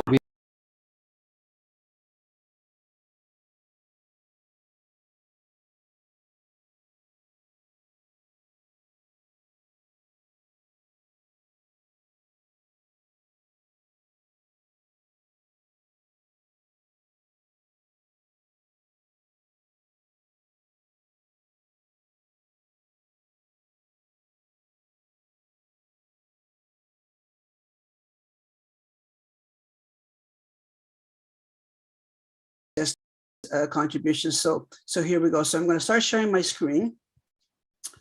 Here we are. So my title is The Guru-Chela Relationship Revisited, a review of the work of the Indian psychiatrist Jaswant Singh Neki.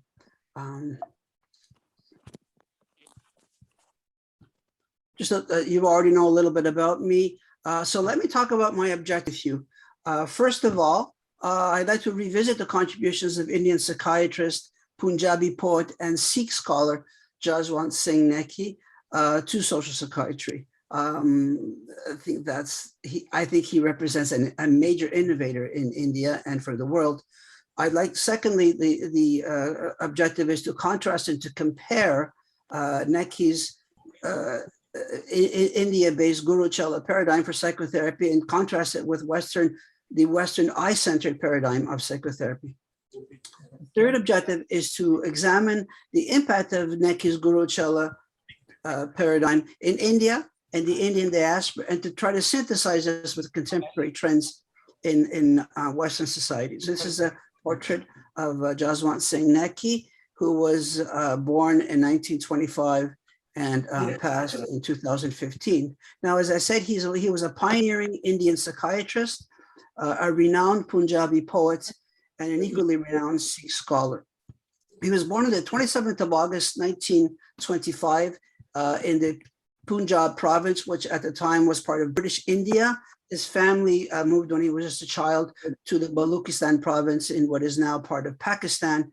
And with the tumult of the independence of India from the British Empire, his family moved back to what is now India, and he joined, he had his career exclusively in India until later in his life when he was with the World Health Organization. So Neki's scholarship across many disciplines was evident very early on, and he earned many merit scholarships already from high school and until his qualification as a psychiatrist, setting achievement records throughout. This is well documented. And wonderful to hear. Some of his key achievements as a psychiatric administrator and academic leader include the following. He was president and head of psychiatry at the All India Institute of Medical Sciences in New Delhi. He was the director of the Postgraduate Institute of Medical Education and Research in Chandigarh, And later he was a consultant for Africa with the World Health Organization in Geneva in the first 5 years of the 1980s.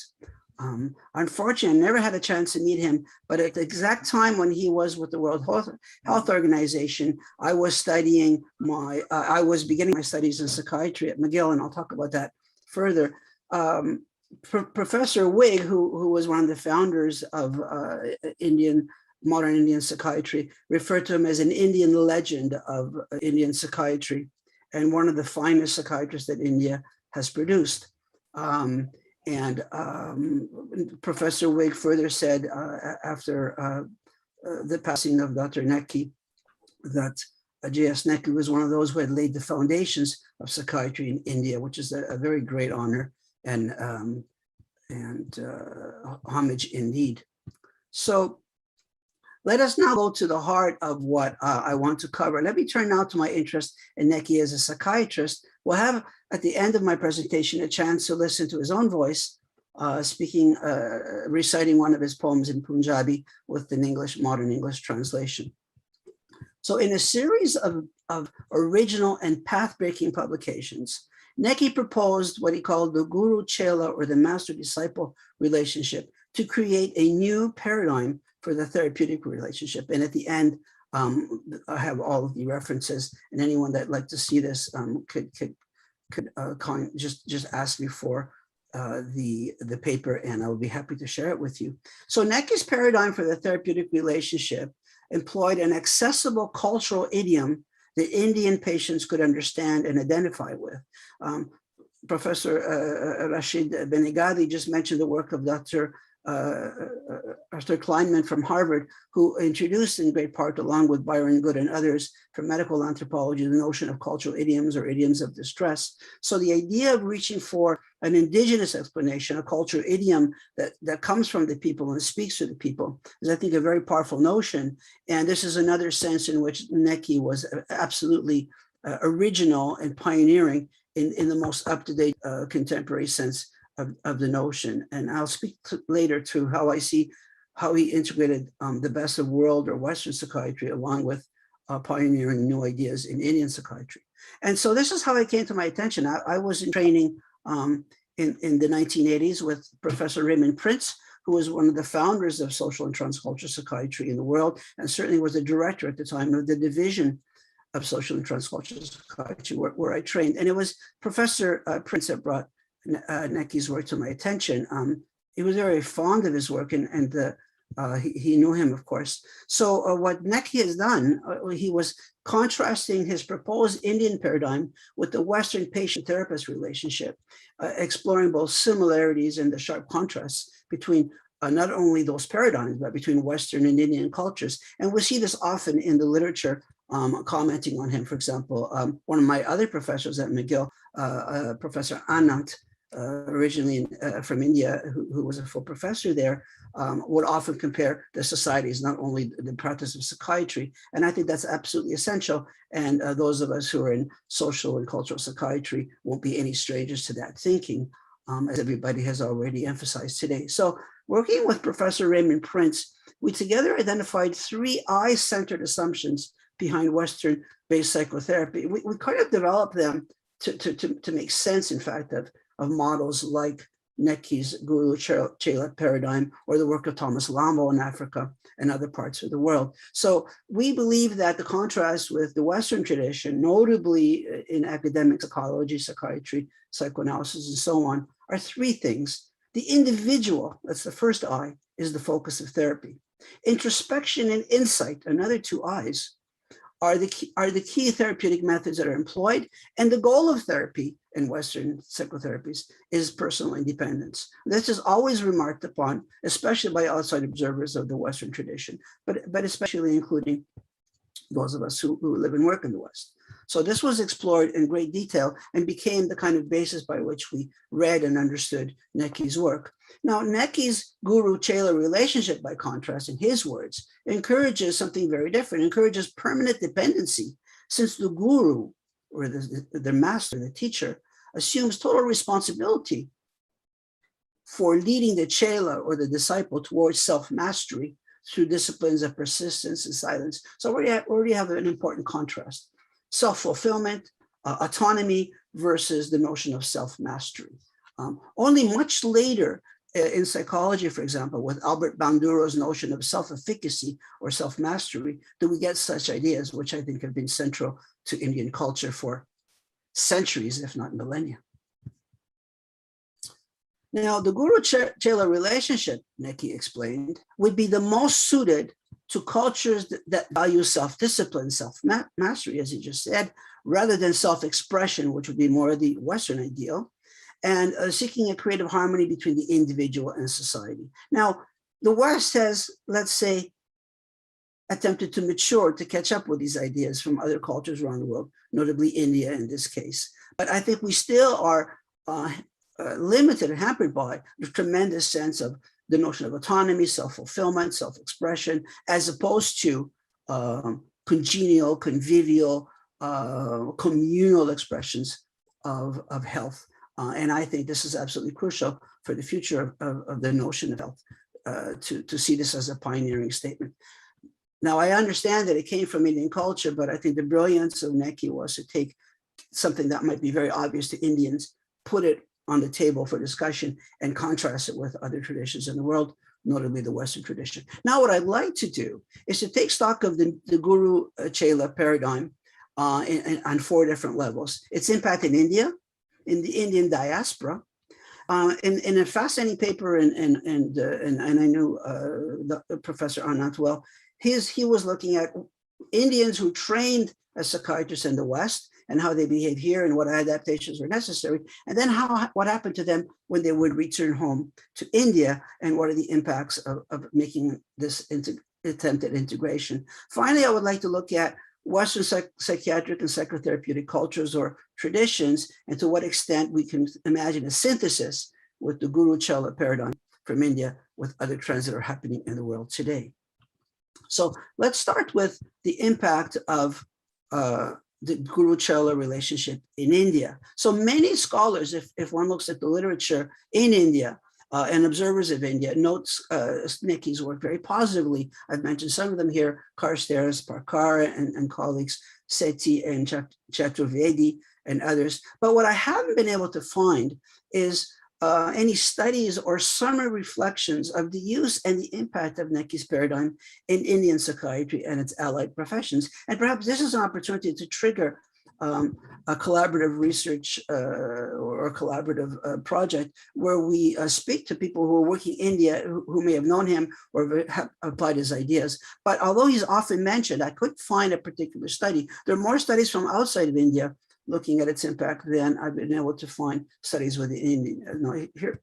So some of the references are there, and I would welcome a dialogue, notably with Indian psychiatrists, to look at the impact there. Now, what's very interesting is someone that was from India living in what he calls the Hindu heartland of the United Kingdom in Leicester, England, Paras Sridhar, doing his doctoral dissertation at the University of Derby in ministry and care, so religious studies, as it were, pastoral studies. He discusses the possibility of the Guru-Chela or the master-disciple relationship acting as a model for therapeutic care for the Hindu patient in the diaspora.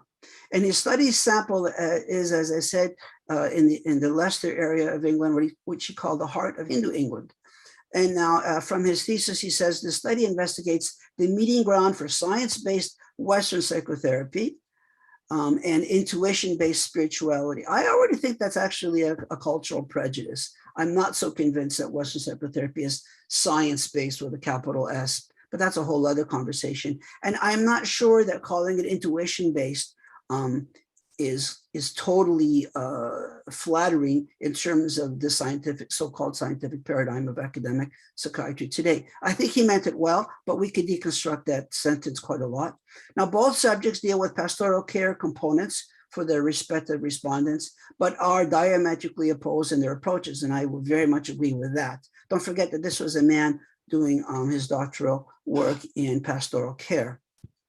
So this investigator, Dr. Sridhar, emphasizes the cultural change of the Indian immigrant to England and the adaptations that are necessary. Now, he's not talking about necessarily recent off the boat kind of immigrants, but people that may have even been born in England at that time. So he's talking about the whole community. And Dr. Sridhar raises many interesting questions that parallel Professor Anand, an Indian psychiatrist at McGill, expressing concerns about Indians training abroad and then returning to India. That is to say, a kind of mutual reciprocal adaptation that is necessary. Now, having read the entire dissertation, it's not easy to offer simple conclusions, although Dr. Sridhar, the researcher, offers many narrative observations and discussions that are rich in content because they're kind of based on narratives, talking to people, but it's very hard to come to simple conclusions. And I think that's just as well. But the major theme of his dissertation and of his interest and work, he basically is contrasting issues of authenticity and what way the, as he calls them Hindu, but the Indian patient, the person that comes from the Indian subcontinent, whether it's, Bangladesh, India, or Pakistan, can experience or construct a self that is authentic versus the more Western kind of questions about effectiveness. So in experimental terms, it's almost a question of validity versus reliability. In other words, something that has valid, that expresses true experiences versus something that's repeatable, reliable, and can be measured. And I think he didn't value that as much, but he was very, very much aware of that tension, of that possibility. I'll come back to that a little later. Now, if we look at the Western impact, what are the implications of Necki's culturally responsive model of therapeutic relationship? Once again, another professor of mine, Professor Anand at McGill, argues that medicine itself is a cultural institution, so that, quote, disease and treatment must be viewed within a cultural context. This is no news to this audience, but it's still something that we must emphasize in medicine and among our allied professionals. So he found it useful to review the cultural problems that Indian trainees faced in Western training and its impact on their therapeutic and diagnostic skills. And he also looked at what happens when that person tries to reintegrate to India. And he made important reference to Necki's Guru Chela model. And again, once again, besides the particular model, he emphasized what I see, what Necki saw, I believe, and what certainly Anand saw as the heart of Necki's insight. So again, the notion of self-fulfillment is the goal of Western psychiatry, the goal of Western psychiatrists and psychotherapy would be to help the person, the patient, achieve a kind of autonomy and to separate his or his needs from those of the family. Whereas Anand argues, I couldn't say this with authority, not being an Indian myself, the goal is the opposite in Indian psychotherapy. Quote, an Indian is always the ambassador of his family, and quote, his achievements, ambitions, and aspirations are merely the reflections of those of his family. Now, this was written a long time ago already, in the early 1980s.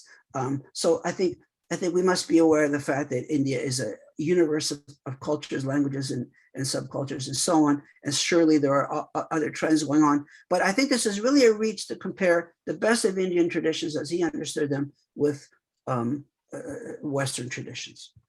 So let's look at how the West was able to integrate this idea.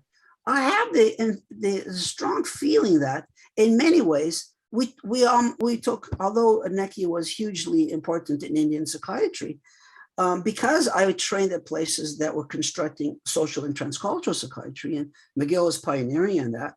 It's almost as if Necki's work was taken even more seriously in the West, and in a way that was true across a wide group of professionals. It was true in general psychiatry because Dr. Anand was doing biological research more than anything else, and others. In social and transcultural psychiatry, certainly, where it became a model. And in my own work in family psychotherapy, if we want to call it that, Necki strongly influenced me to think about how we need to adapt family therapy, even in the West, against the notion of independence towards a more inclusive, embracive model of interdependence. And I used Necki's work notably as an inspiration for that. So in my synthesis of social and transcultural psychiatry with family therapy, I looked precisely to Necki's paradigm to go beyond mere cultural sensitivity, as Rashid Benagadi very well said just a few minutes ago, to really look for a new way to conceptualizing nature of therapy. And I call that paradigm cultural family therapy.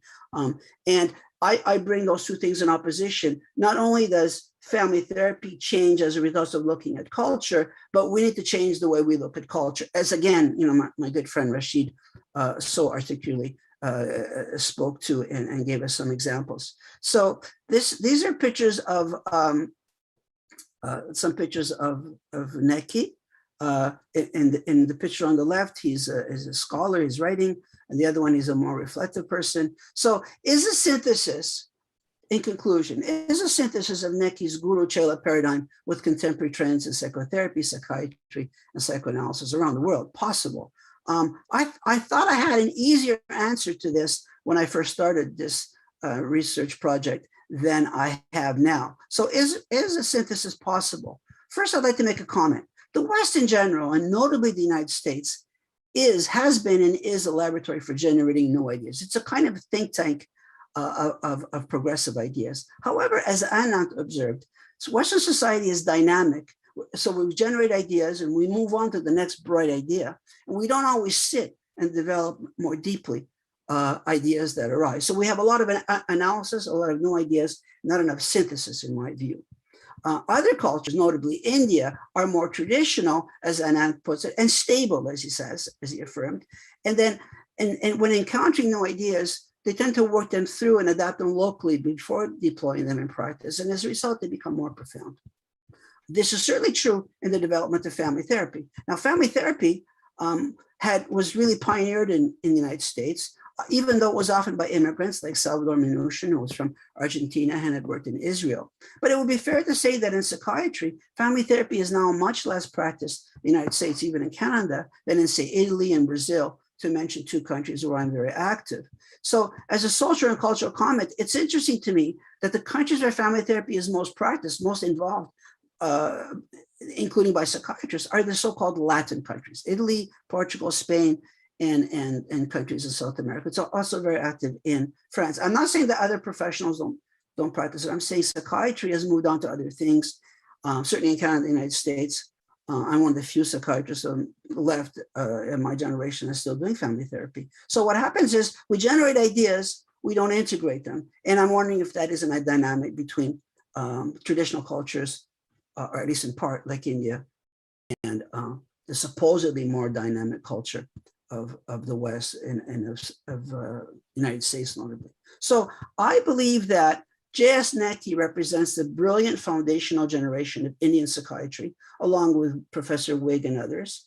With deep roots in the social and cultural traditions of his family, his Punjabi language, and his region, and his Sikh religion, Neki was able to integrate the best of Western psychiatry into Indian society, but at the same time, he had the courage to not become an epigony, a mere student of Western masters, forging instead a proper Indian psychiatry and looking to Indian society as a model for the therapeutic relationship in what was intimately known to him as a Sikh from the Punjab and from the Indian traditions, the Guru-Chela relationship. So that, I believe, is the lasting legacy and impact of J.S. Neki, Jaswant Singh Neki, psychiatrist, poet, and Sikh scholar, a gift from India to the world. So with that now, I would like to, this is an image of one of his books as a Sikh scholar, The Ardas of the Sikhs, very, very well respected in Sikh circles, including here in Canada, where we have some 500,000 Sikhs, by the way, almost 2% of our population. And this is now is a citation from a poem that's going to be read in, I believe, in Sikhs, Dr. Neki's voice, and then translated into English. I just thought it's very typical of metaphysical poetry. I am a poet myself, and so I've known about his poetry for a long time. It's very beautiful. And the images are very, very clear, but at the same time, very elusive, very large. So with that, let's listen to Neki reciting his poem, and then we'll hear a modern translation of a part of his poem. Can we have the audio visual, please?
ਖਿੰਡ ਖੁੰਡ ਜਾਣ ਚੱਕੇ ਥੰਮਦੀਆਂ ਲਹਿਰਾਂ ਜਿਹਨਾਂ ਜੰਮ ਕੇ ਖੜੋਣ ਕਿਨਾਰੇ ਇਹ ਬੰਦ ਇਸ ਬੇੜੀ ਨਾਲ ਪਾਣੀਆਂ ਦਾ ਇਹਨੂੰ ਜੋ ਚਲਾਈ ਲਈ ਜਾਵੇ ਇਹਨੂੰ ਨਾ ਚਲਾਣ ਇਹਦੇ ਪੂਰਾਂ ਦੀਆਂ ਭਾਜੜਾਂ ਨਾ ਪਤਨਾਂ ਦੀ ਕੱਲ ਇਹਨੂੰ ਨਾ ਚਲਾਣ ਇਹਦੇ ਪੂਰਾਂ ਦੀਆਂ ਪੰਜਲ ਇੱਕ ਪਾਸੇ ਕਾਲ ਕੰਢਾ ਤੰਗ ਦੇ ਮੁਸਾਫਰਾਂ ਨੂੰ ਇੱਕ ਪਾਸੇ ਪਾਣੀਆਂ ਨੂੰ ਜਲਦੀ ਕਿਸ ਪ੍ਰਵਾਸੇ ਪੂਰ ਵੱਜਦੇ ਨਹੀਂ ਪਤਨਾਂ ਤੇ ਕਿਸ ਪ੍ਰਵਾਸੇ ਬੇੜੀ ਚਲਦੀ ਜਿਸ ਪ੍ਰਵਾਸੇ ਲਹਿਰਾਂ ਕੰਢੜੇ ਕੂਲ ਕੀਤੇ ਉਸੇ ਪ੍ਰਵਾਸੇ ਪੂਰ ਵੱਜਦੇ ਤੇ ਜਿਸ ਪ੍ਰਵਾਸੇ ਪੌਣਾ ਵਗੀਆਂ ਰੋਕ ਹੋ ਕੇ ਉਸੇ ਪ੍ਰਵਾਸੇ ਬੇੜੀ ਚਲਦੀ ਇਹਨੂੰ ਨਾ ਚਲਾਣ ਇਹਦੇ ਉੱਚੇ ਉੱਚੇ ਬਾਦ-ਬਾਦ ਹੁਣ ਵੀ ਨਜ਼ਰ ਨਾ ਆਵੇ ਤੇ ਹੁਣ ਵੀ ਨਜ਼ਰ ਨਾ ਆਵੇ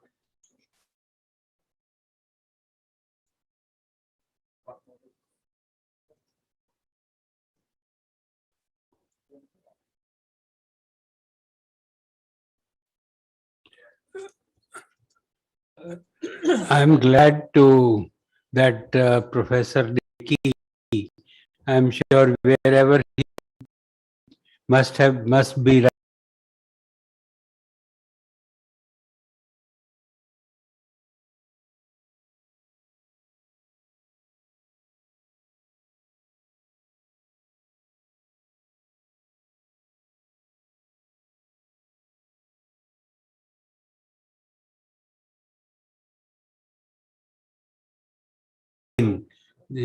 His work.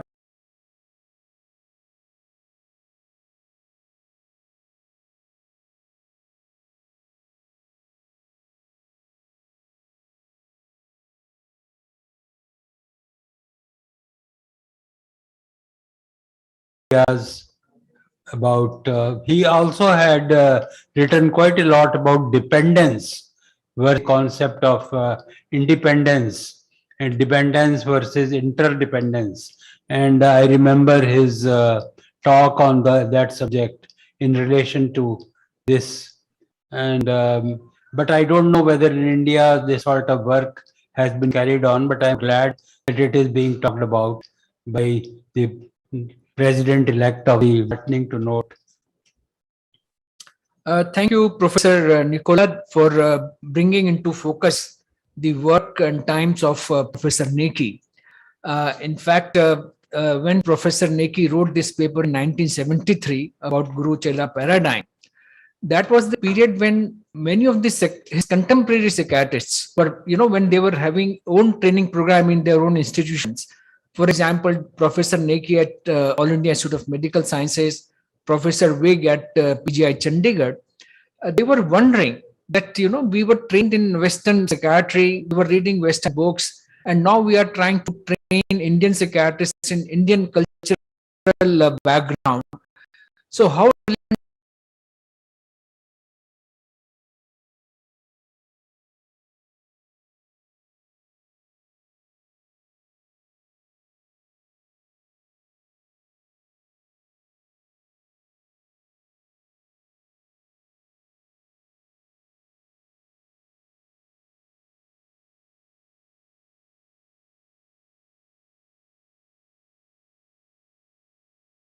to find some working hypothesis and evolve our own psychotherapy paradigm within our own culture.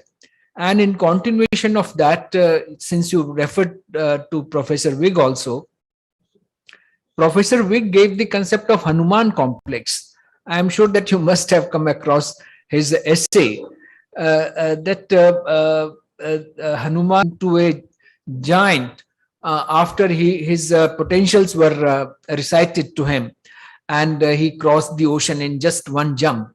So that was also something which is the another guru of Indian psychiatry, that is Wig, he talks about. By the way, today, which is 16th September, Yes. PGI Chandigarh is celebrating its annual day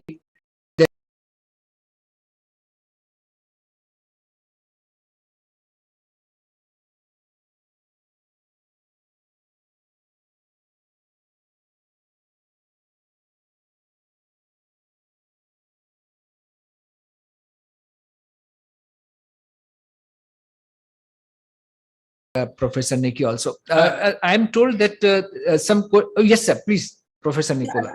I just wanted to say that I really appreciate your comments, and I really look forward to a dialogue with my Indian colleagues on this topic. As I suggested, it may be more interesting from the outside as a model for those of us that are looking at how he's perceived Western psychiatry and psychotherapy, and how they made an effort to find indigenous, culturally appropriate idioms. I'm very aware of his ideas about independence versus dependence. And one of the chapters of my book, in fact, is called The Myth of Independence. So we have a bigger battle in the West fighting this atomistic individual psychology, where the atomistic isolated self, than perhaps in other cultures. And that's why I thought by adding a cultural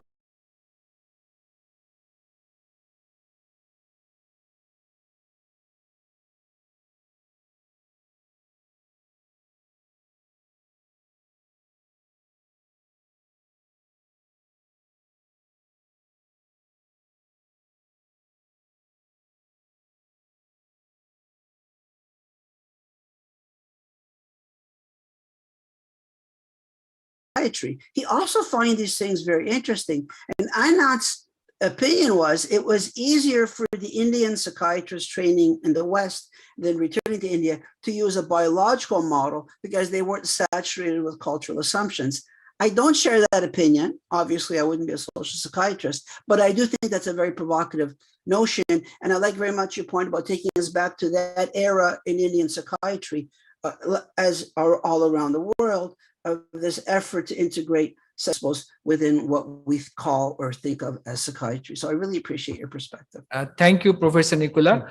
Let me throw this talk open to certain. You will be happy to answer some questions if, in case there are some questions from the audience. Absolutely delighted. Thank you. Yeah, please. So if the people who are present in the hall or who are connected virtually online, if they have a question, kindly say questions. I can see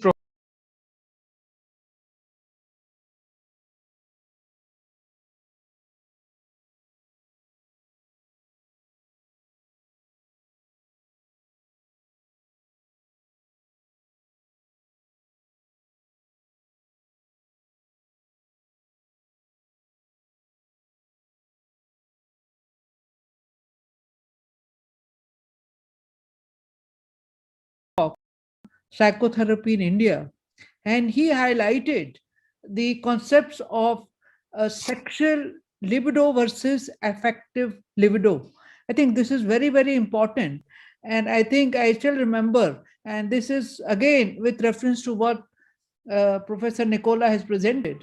I think these concepts in psychotherapy very nicely highlighted by G.S. Neki. So just to mention here about it.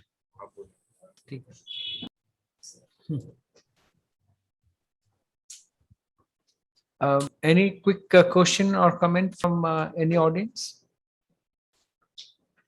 Have you received any question? Not yet.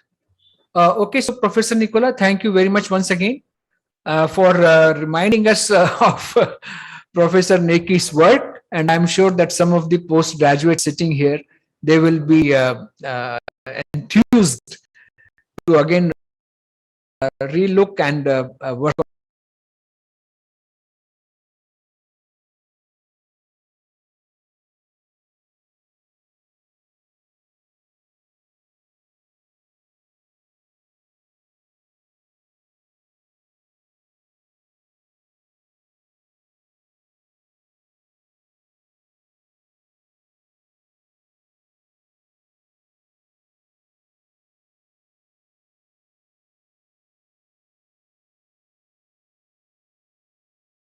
Maybe go to the next speaker, which is Professor Afzal Javed. He has been a good friend for last many decades, and he is currently he is president of the World Psychiatric Association since October 2020, and he is consultant psychiatrist and an honorary professor, Institute of Applied Health and Research, University of Birmingham, United Kingdom. and associate teacher at Warwick Medical School, University of Warwick, UK. He has published many books and more than 150 scientific papers, and has been awarded many national awards in mental health. We know he's a very widely traveled person, and his interests remain social and transcultural psychiatry, psychosocial rehabilitation, and schizophrenia.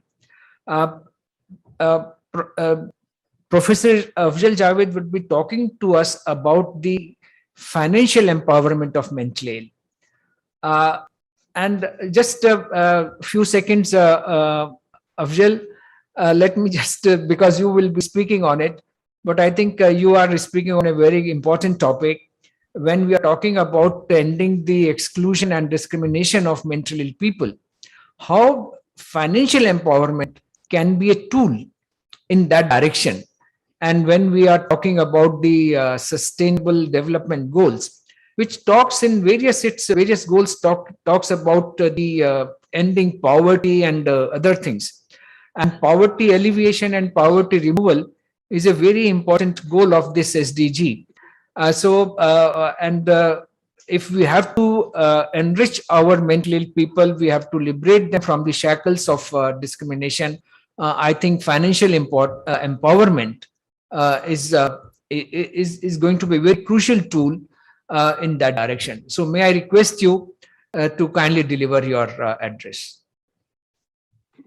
Well, good afternoon, good morning, respected Professor Balak Sahab, dear friend Sudhir.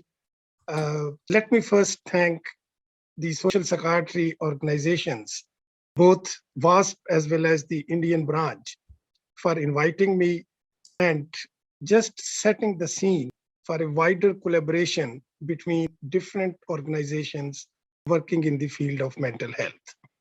I'm grateful to Dr. Rashid Benagadi, Professor Vincenzo, Roy Abraham, Rakesh Chadha, Pratap Sharon, and all friends who are here to celebrate this big success of social psychiatry from the Indian subcontinent.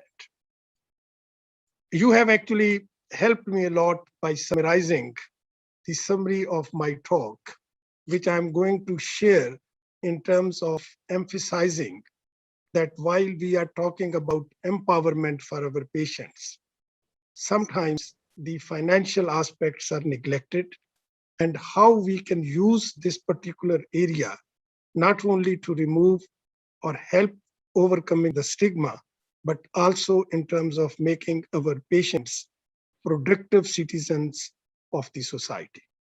But before I start my talk, I just want to thank Professor Nicola for reminding us about two joints of psychiatry from India. And luckily, I have had a personal association with both of them. And it was always a sort of a pleasure and privilege to listen to these both leaders of psychiatry. And I'm sure that Professor Nicola's talk will revive our interest, especially in our past, and especially the contributions of our great leaders, not only to reinvent the wheel, but also working on the theme of this Congress, inventions, inventions, and inventions. So coming to my talk, thanks Sudhir for introducing me. During this next half an hour, I will just try to link the underestimated disabling psychiatric conditions with the outcome measures in mental illnesses. And I will try to build up a case that how financial stability is important, and particularly how financial autonomy can help us in overcoming the impacts of mental illnesses, mental disorders, and the effects on the person, family, as well as on the society. And then I will just take this opportunity to share with a pilot project that we did in Pakistan to look at the measures, how can we empower mentally ill in terms of their future well-being. And this is coming from a low-income country perspective, which may be totally different from what we are seeing in the West. So in a small sort of phrase, I would say that I will try to argue about going from dependence to independence, especially in different areas of financial empowerment. Now, as all of us know, that most of the severe mental illnesses have got these main characteristics. These are chronic, disabling, and relapsing. And that really speaks about the different domains of the illnesses that we mental health professionals are dealing with. Everyone says 1 in 4 or 1 in 5. There has been a number of reports emphasizing that about 25 to 30% of global population has got mental illnesses. But unfortunately, the fact remains that more than 2/3 of people with mental illnesses receive no treatment. And under-treatment is a norm rather than an exception, even in many rich countries. And when we talk in our clinical settings about the outcome measures, looking at the different aspects of our mental disorders or dimensions of mental disorders, most of the time, the mental health professionals emphasize and stay with the clinical outcome. And this is a fact that clinical outcome is one of the very important variables. Luckily, over the last 70, 80 years, we have found that antipsychotic medication, the interventions, whether these are pharmacological or non-pharmacological interventions, they do help in treating, managing the active symptoms and preventing relapses.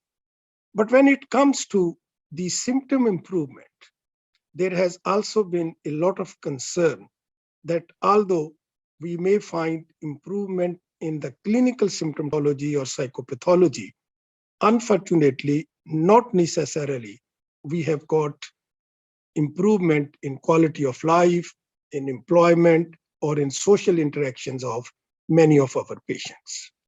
So based on this, the 21st century is actually seeing a change in terms of the goals of treatment. And research in the field of psychiatry and mental health is now moving well past management of only symptoms and taking patients' perceived personally meaningful goals of recovery and well-being. So just taking this point, I will try to argue that while we are talking about recovery and well-being, there may be a number of dimensions, but how important is the financial autonomy or financial stability?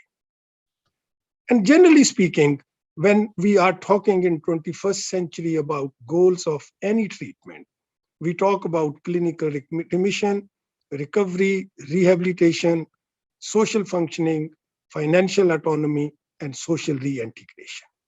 But I feel that although all these dimensions are important, but financial autonomy is assuming a very important place, especially during the current economic era, where all social aspects are linked to poverty, to the financial stability or sustainability.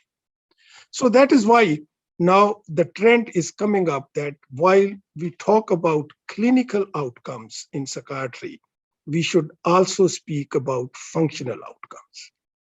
And this is very important to understand, especially for our young postgraduate students, that when they are seeing a patient, they have to really not only look at, when it comes to the prognostic implications about the clinical outcomes, but also the social outcomes, the functional outcomes that has got a different domains. And we know that most of the chronic, relapsing, severe mental disorders have got a number of areas that specifically looks at the social functioning, whether this is multiple domains of day-to-day living, whether this is development and maintenance of social relationships, or autonomy and independent living. All these have got an important role to play in terms of the outcome and the prognosis of most of our psychiatric patients. So just take further, what is functional remission or what is functional outcome? I believe that this is a separate domain as compared to the clinical remission. Although it is highly linked to the clinical remission, but this has the merit to be discussed on its own. And generally, this refers to the degree of success that a person could have or should have with social connections, with vocational interests, with empowerments, quality of life, autonomy, and the degree of independent living.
Financial or the economic imperatives. I'll try to take my next talk just focusing on this particular aspect of the social functioning or the social aspects. There has been a number of reports now that links poverty with the mental ill health. And conditions of poverty not only increase, but it has got a sort of a reciprocal relationship that sometimes the poverty leads to the mental health problems, and many a times mental health problems lead to the poverty. So this becomes an integral aspect of our social functioning or social outcome when we are looking at the outcome variables for our patients. So financial stability, in summary, could be not only to improve the quality of life, but more importantly, integration of our patients in the community as a productive citizen of the society. There is a lot of literature about debt and mental health. Just giving some examples from UK, 1 in 11 people in the UK reports being in debt or in arrears. But when it comes to the mentally ill, the national statistics data suggest that actually it is 1 in 4. So that really raises the issue of financial stability and the debt and the complications or the impacts of this particular aspect to the living and to the quality of life and quality of care of our patients.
financial empowerment in our patients.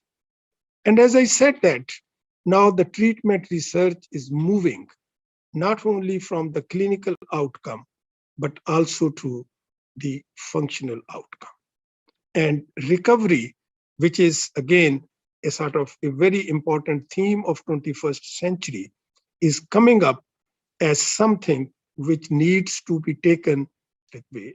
And I'm pleased that there will be another plenary talk on recovery in this Congress, which is very, very important in terms of understanding the dynamics of the mental illnesses.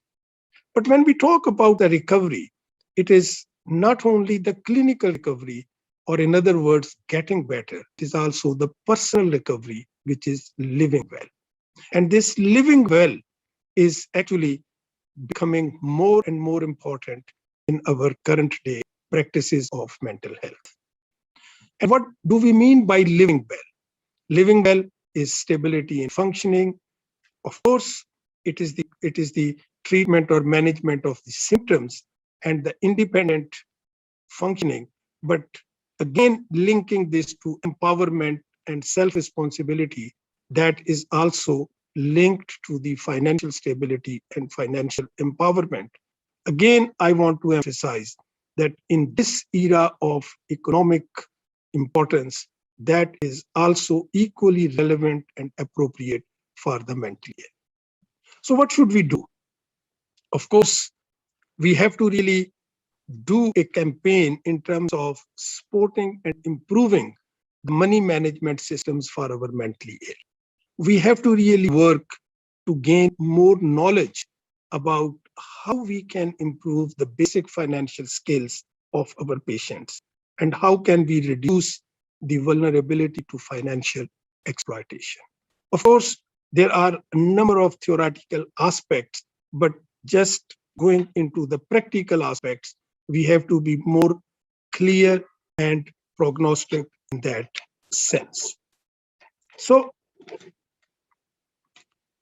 I will just take a few minutes to share an innovative project that we completed in Fountain House, Lahore in Pakistan, which is a rehabilitation center with the help of a charitable organization working in the microfinance.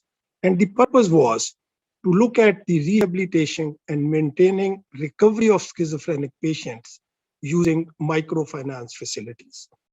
Our Indian subcontinent, we are familiar with this concept of microfinance, mainly started in Bangladesh, and now actually there are a number of organizations that are working on this particular area in our part of the world. And the project is still ongoing, and I will just share very briefly some of the preliminary results showing a very, very promising outcome. So what is microfinance? This is just supply of loans, savings, and helping with other financial services for the poor people. The primary objective of microfinance program is alleviation of poverty, with the assumption that when people will be helped, they will be able to stay independent and work independent in different ways. Now, this is a NGO working for the poverty alleviation in Pakistan. This is the only NGO in the world which is working on a loan-free microfinance facility. And over the last almost 2 decades, this particular NGO has helped more than 4 million families across the country, just trying to help people to overcome the poverty. So these 4 million people are general population. And then based on this, we thought that why can't we try to use this model for the mentally ill? So what they do, they offer to the people different small businesses. And these are these are the businesses which do not need a lot of investment. But these are some of the businesses that can help people in terms of their day-to-day living. These are just some of the examples of this NGO working and supporting general public in helping them to develop their small businesses. And this is not only for men, this is also for women. We group of young schizophrenic patients who were treated and rehabilitated at the Fountain House. And with the help of this organization, we introduced the concept of microfinance to help them to build their own businesses. So these were some of the tools which we used after selecting these people who met the criteria of ICD-10. Then we used some baseline assessments using some clinical interviews and clinical parameters. And then we started following them up at 3 months, 6 months, and yearly basis. So this is just a small sample which I want to share about the results. 25 patients, 15 male, 10 female, average age was in 20s. And we looked at both aspects when we were following them up after they were helped with setting up their business, on the symptomatology and also on the financial independence. So this was the symptoms improvement score when we were just reviewing them in 3 months, 6 months, and on yearly basis. And there was a significant improvement in their clinical profiles. But what I want to emphasize, that was about the financial impact and the financial achievements. The average loan which we gave to these patients was around $450, which was equivalent to around 50,000 of local Pakistani rupees. And we set up that the income, once the business is set up, the income which will be generated from that will be divided into 3 parts. The first part, the 1/3, we will get the loan back because it is a profit-free, interest-free. So some amount to be given each month back to the loaning agency. But 2 other important things which we incorporated, that 1/3 of income will be used by medicines for that patient.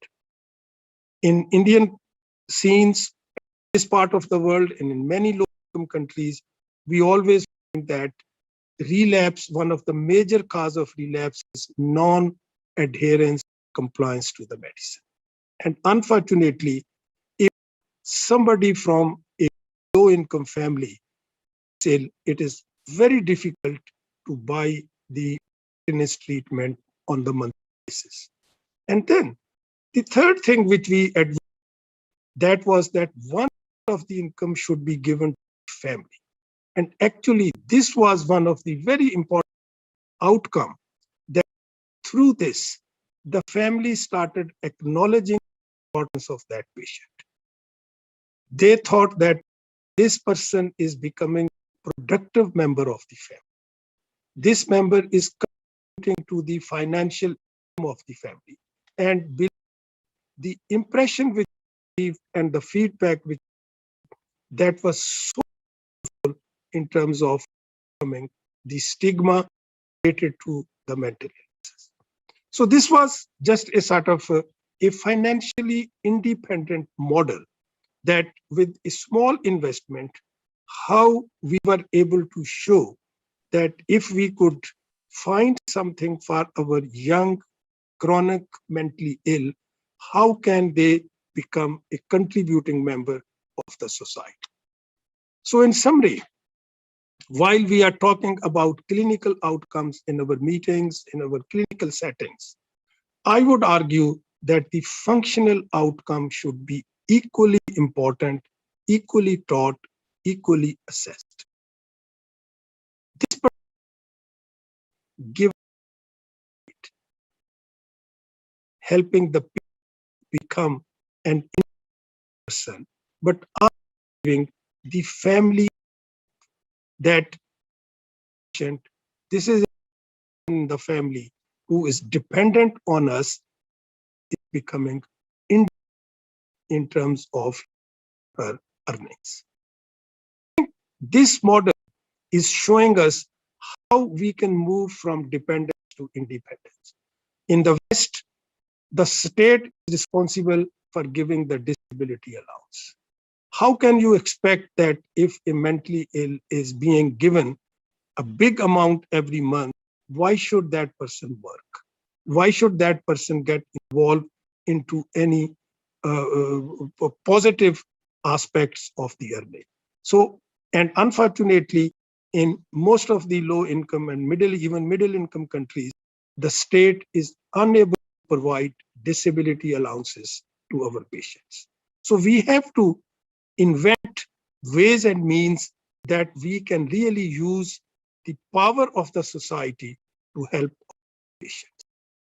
So this project certainly gives us some ideas that microfinance can be used with success in mental health programs. And this is achievable and desirable. And this conceptualization is important, especially for those where the state is unable to put a bigger budget for the welfare of the mentally ill. So, dear friends, let's not be pessimistic about the outcome. Let's try to take up all aspects of the outcomes.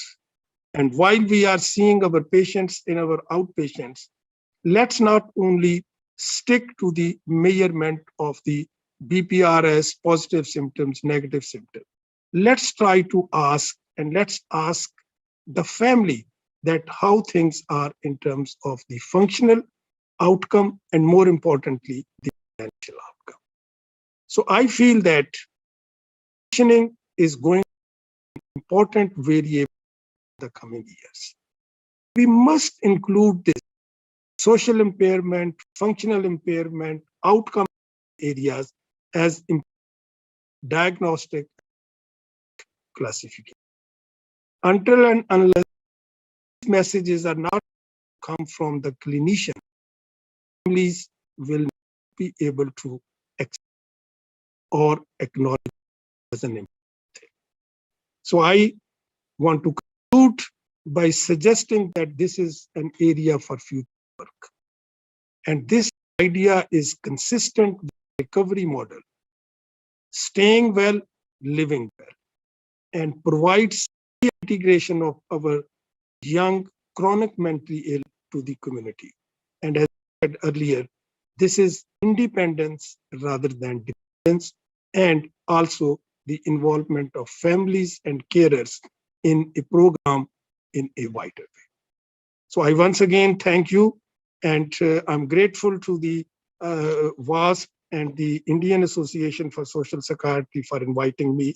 And I hope that looking at the theme of this Congress, that is the inventions. So let's try to invent few things which are more relevant, appropriate, and practical at our local socio-economic levels in our countries. Thank you very much.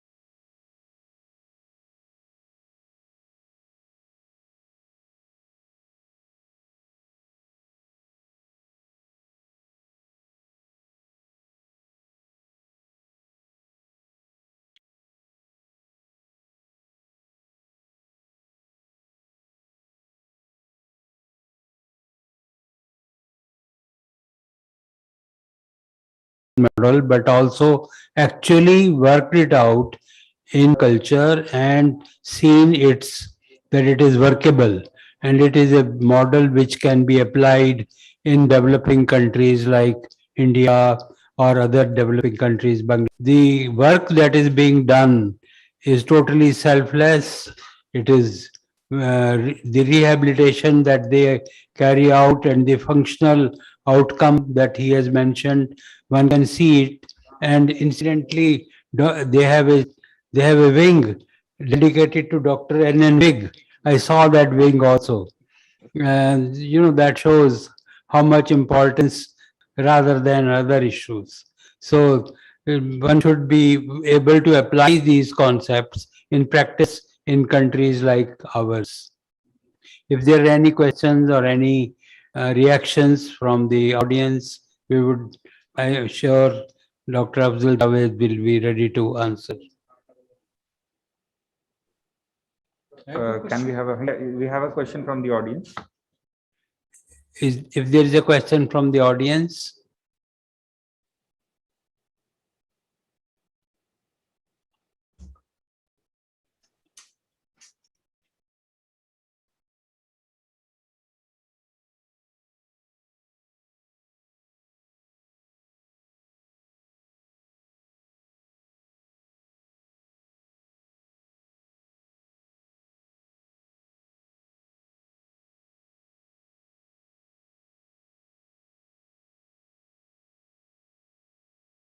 From AIMS. So I wanted to know if you can share your experience about microfinance in your country, substance use disorder patients, sir, if you have any experience on this. Well, as I mentioned that this was a pilot project which we did on schizophrenic and schizoaffective patients. And now we are extending this project to involve and to include many other mental disorders that are specifically affecting during 20s and 30s, because we believe that most of our patient group, unfortunately, they need lifelong treatment. So yes, we are now doing a bigger project, and we are including many other disorders into that. Thank you, sir. Professor Indira Sharma.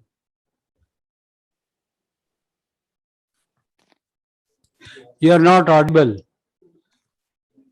Madam, Mute. Unmute yourself, madam. Congratulations, Professor Afzal, for this very nice talk. And you have presented a very good model to generate finances. But I just want to share with you some of the experience of some rehab centers.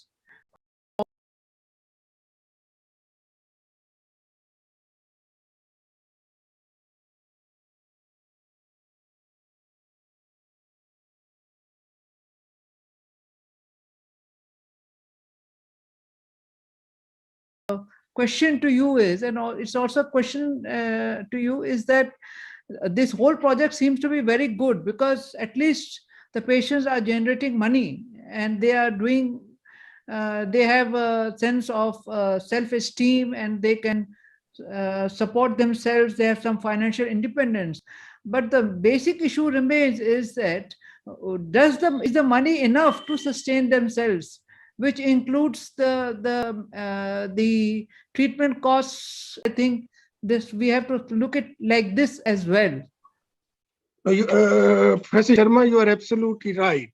Because when you look at the poverty index in many of the countries, that will determine that what is really the minimum amount that is needed to function independently or to have the sustainability. But from this pilot project, what we found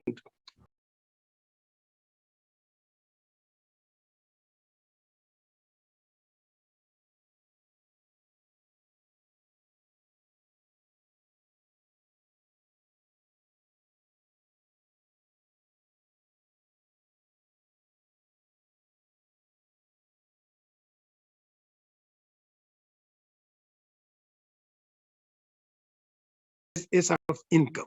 And for that reason, what we did that we used 1/3 of that, around 10,000 rupees for the medicine, 1/3 to pay back the loan, and 1/3 to the family. But I fully agree with you, because these were very small projects with a very limited outcome in terms of the financial gains. But probably if we could start things like that, that in me a lot of help, especially you rightly mentioned self-esteem, the integrity of the patient, the acceptability of the patient for doing some productive things in the family. And the family, which was just keeping them in locked or kept in one room, now they are becoming a social aspect of the family. So I think we, of course, this is not, sometimes these things really give us an idea when we come into the real practice. But my main message was that we have to look at some of these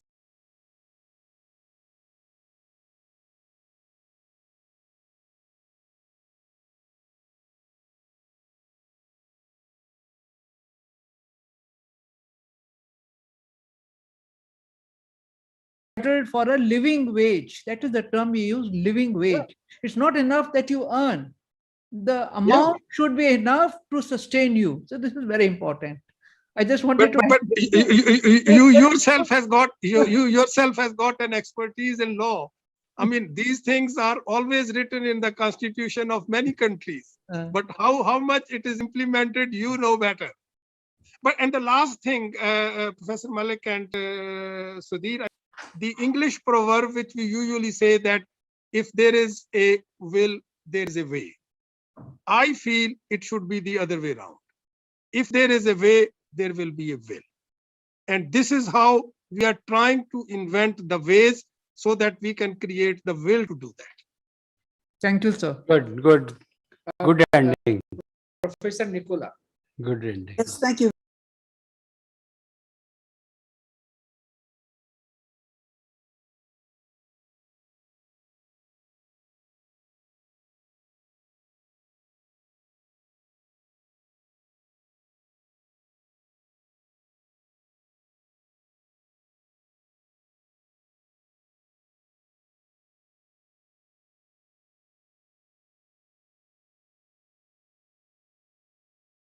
Age. I'm 68. We remember in our training hearing about the vicious cycle of research, the social drift theory of schizophrenia. The schizophrenics become poor, then drift to poor areas of the city, or the poor area of the city generates schizophrenia. These are conundrums that we don't need to resolve, because I think, as you said, where there's a will, there's a way, but where there's a way, there was also a will. So we can really pull people out of desperate depression, other mental illnesses, but that increases their self-esteem and their sense of agency, their sense of having a control over their environment. So this is fundamentally important work. I think your project needs a lot of dissemination and needs to be adopted warmly, but and not only, unfortunately, in the so-called lower and middle income countries, but even in a place like the United States, or a rich country like Brazil, that is where the money is very, very bad.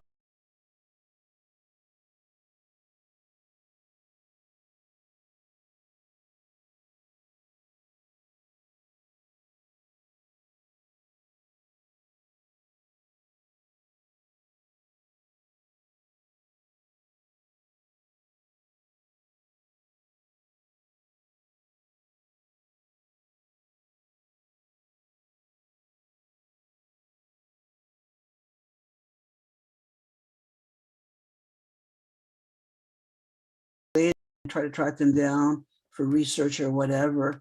I asked my colleagues what happened to a patient I referred. They get lost to follow-up, and a lot of that is because there's no social safety net. So I think this is incredibly important. Thank you very much. It's not only an invention, it's inspiring, and it should be at the heart of our concerns as psychiatrists, and certainly as social psychiatrists. And with that, I think we have come to the end of the session. Oh, okay.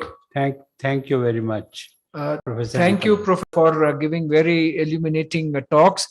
And I'm sure that, as Professor Malik said, that there is food for thought. And I'm sure that people will carry forward both the messages, one by Professor Nicola about finding ways within one's own culture, and also about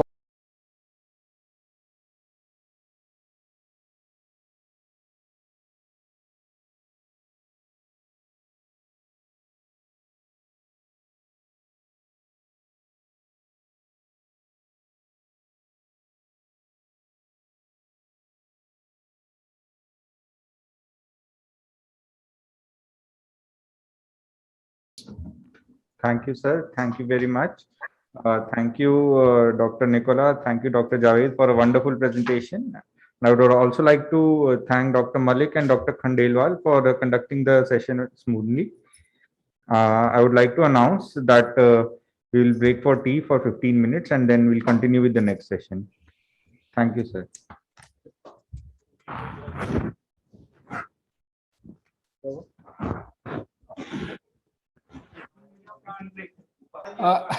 We are breaking for tea. I'm not sure about Afzal and Dr. Nicola. Wish you were here with us. I'll No, go we are- prepare my own tea to join you. Yeah, we are spiritually and emotionally with you. Yes, yes, Of course. we are with you. All thanks to the VASP that we are meeting.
Good morning. Good evening. Good evening. Because of this weather, so the power supply is going off and on. So not to worry, I have full backup for electricity. For the light Wi-Fi, I'll use hotspot with my phone. So it might just, there may be a break of 2 seconds. So not to worry. But you have to be with us. I'll be with you. Good evening, ma'am. Indra Sharma. Hello, ma'am.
Slides. Sorry.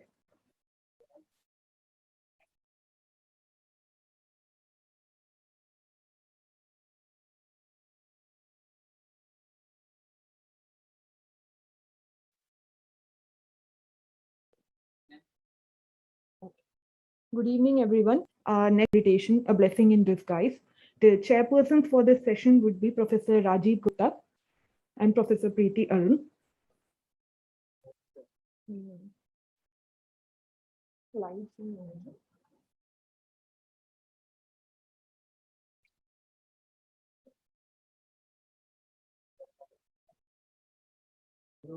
Hello, sir.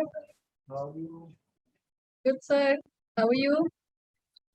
Fine. Okay.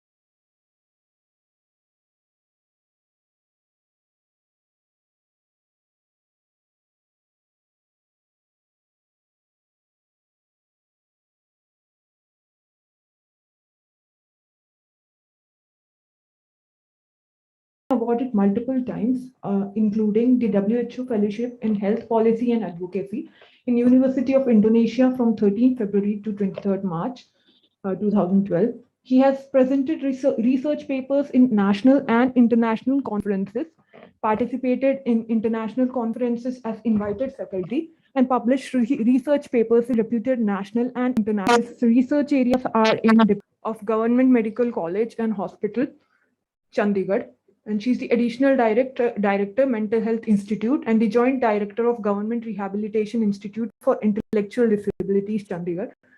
She has been awarded Dr. Bakshi A.K. Kala and G.C. Boral Award.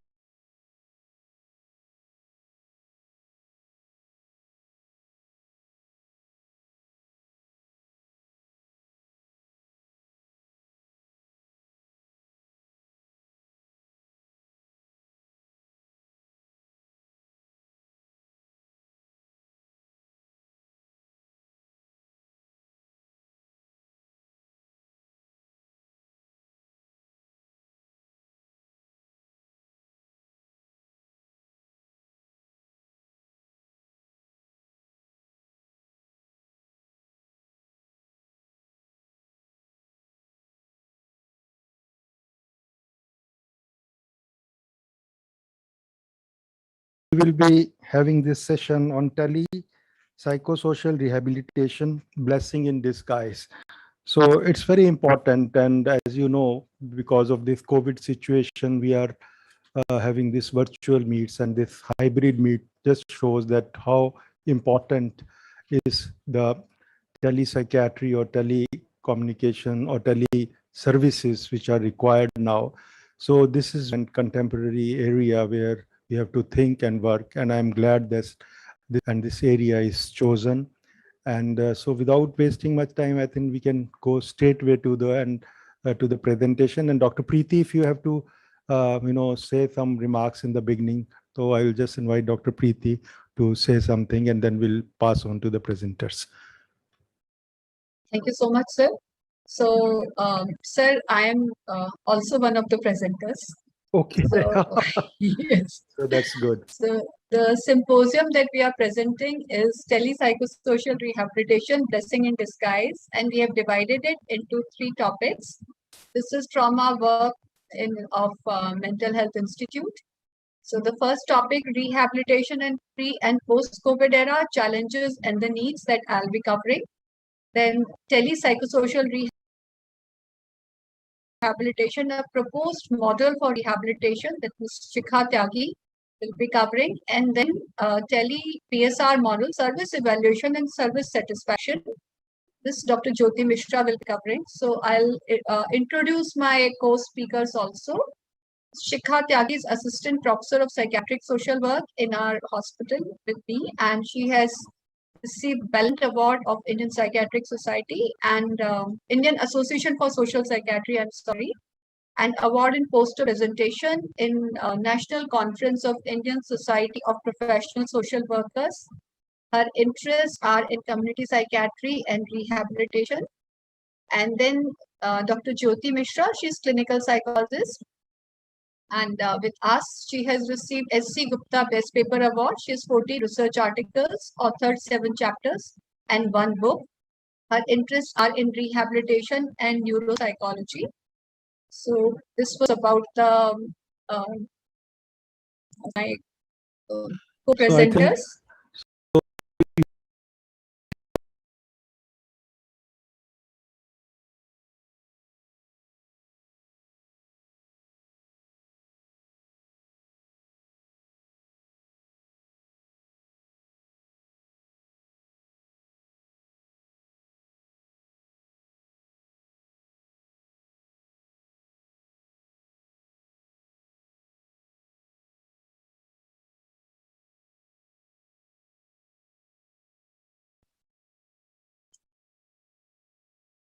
So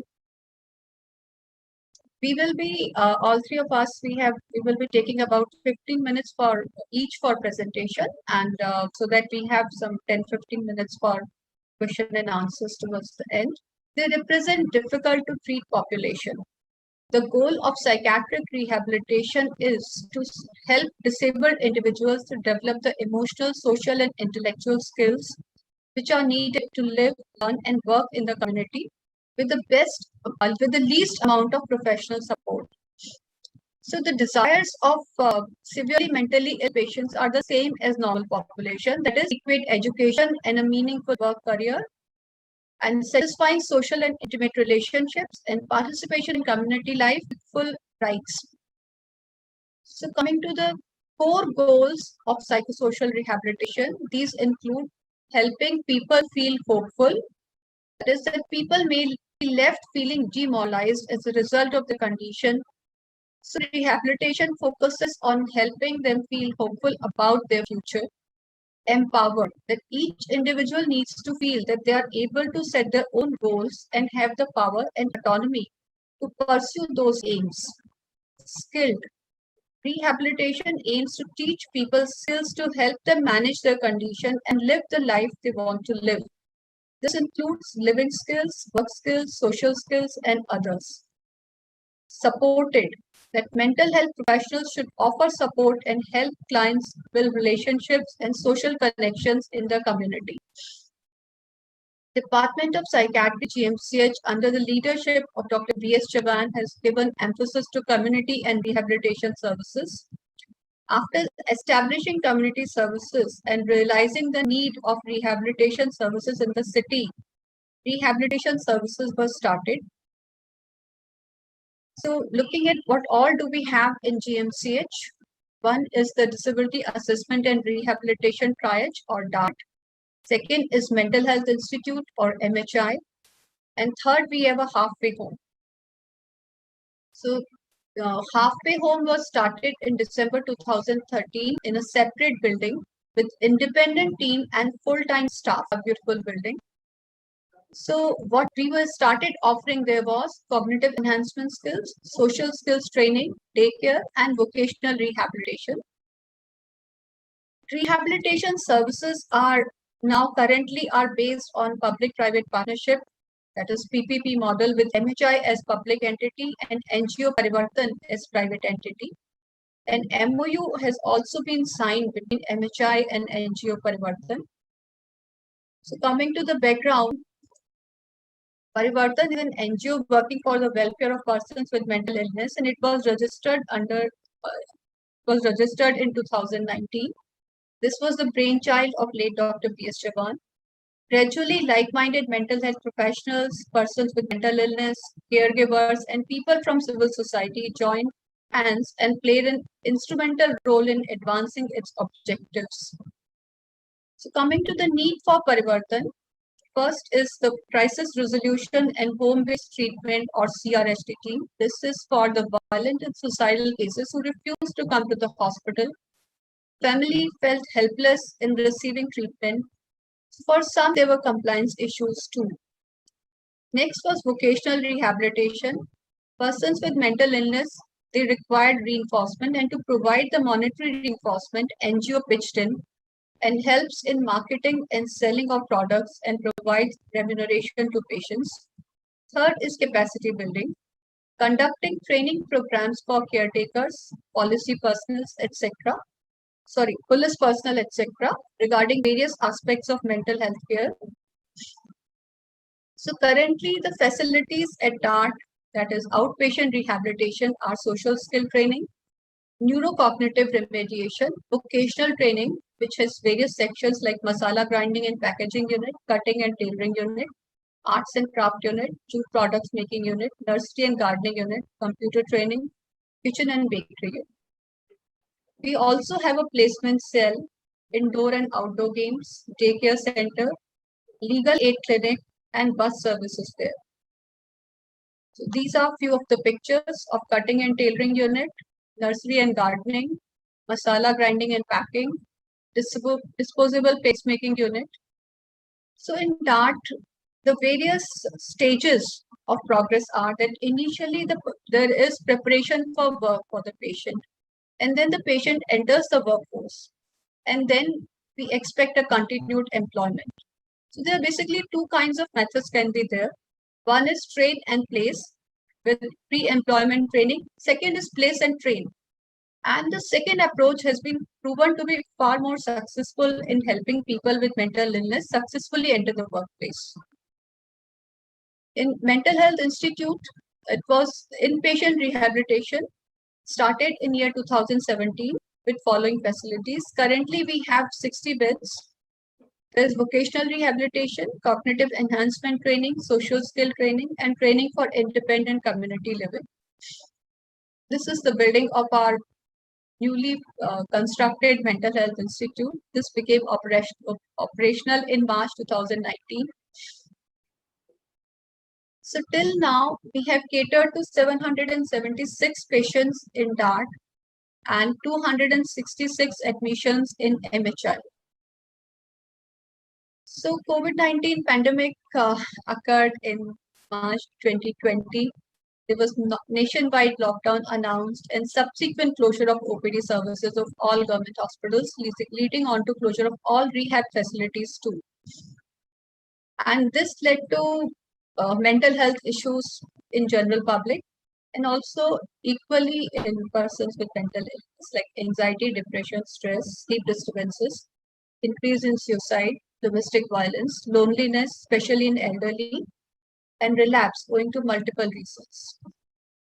So coming to WHO survey of mental health services, this was conducted from June to August 2020 among 130 countries across the 6 regions. It evaluates how the provision of mental, neurological, and substance use services has changed due to COVID-19, the types of services that have been disrupted, and how countries are adapting to overcome these challenges.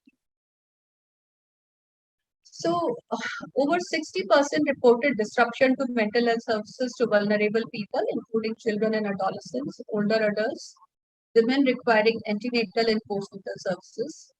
67% saw disruption to counseling and psychotherapy, 65% to critical harm reduction services, and 45% to opioid agonist maintenance treatment for opioid dependence. More than a third reported disruptions to emergency interventions. 30% reported disruptions to access to medications for mental, neurological, and substance use disorders. Around 3/4 reported at least partial disruptions to school and workplace mental health services. So now we look at that how India has fared in this challenging time.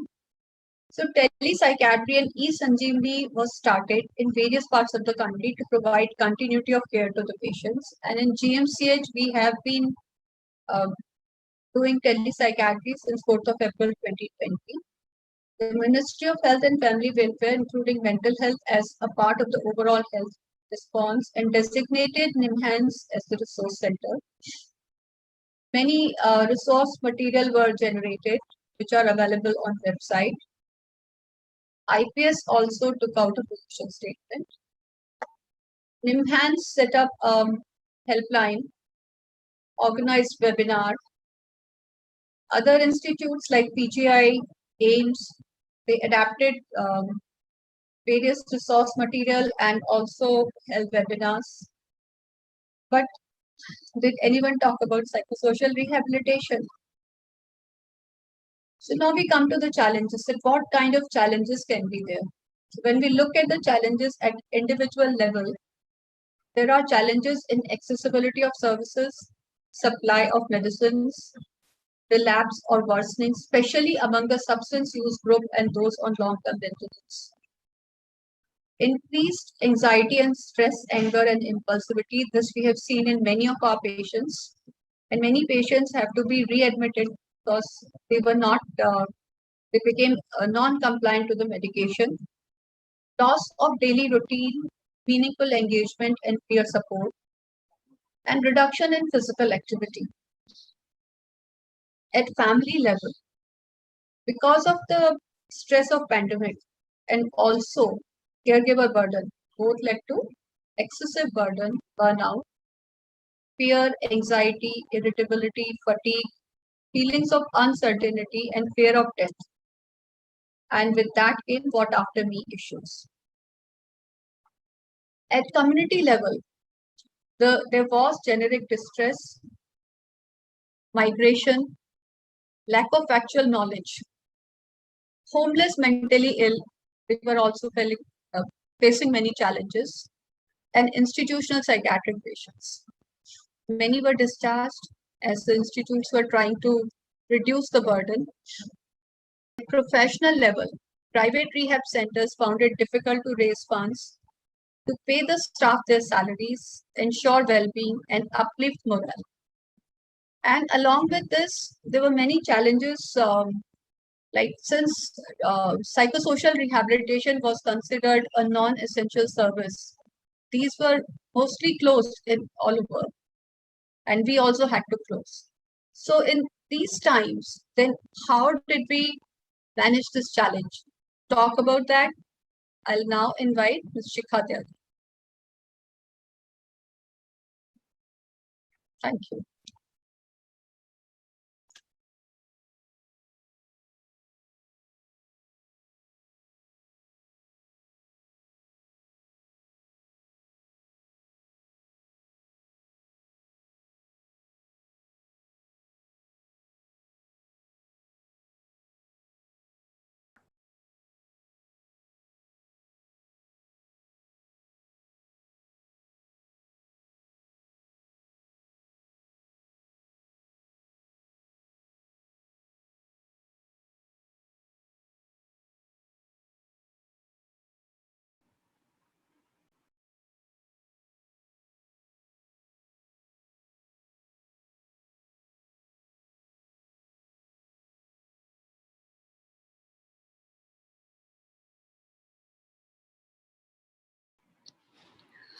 Good evening, everyone. I'll be presenting the telepsychosocial rehabilitation that we are proposing as a model for rehabilitation. We can't see you, Shikha. Your screen is not showing. Okay. Yeah, good. Yes. I will be presenting the telepsychosocial rehabilitation that we are proposing as the model for rehabilitation that we started after COVID-19 pandemic. Before starting, I would like to first enunciate the core principles that were given in 1997 for starting successful development of tele. The applications and sites should be selected pragmatically rather than philosophically. Clinician and telemedicine users must own the systems. Management and support should use bottom-up approach rather than top-down approach. Technology should be as user-friendly as possible. Users must be well trained and supported, both technically and professionally. The applications should be evaluated in a clinically appropriate and user-friendly manner. Information regarding the development of telemedicine must be shared. Now, coming to telepsychiatry, the provision of psychiatric treatment via live interactive video conferencing, frequently termed telepsychiatry, has been employed since 1950s. The term e-mental health refers to mental health services and information delivered through the internet and related technologies. Advances in telecommunication have made telehealth and its subfields more feasible to implement for purposes of patient treatment delivery. Use of a two-way interactive television or video conferencing has been made more readily available to both health institutions and individuals by the affordability of high-speed connections existing today. Growing body of scientific evidence coupled with increasing implementation is demonstrating telepsychiatry's ability to bring care closer to patients' home and to increase the range and quality of available mental health services. Further, telepsychiatry has shown to be feasible in a wide range of settings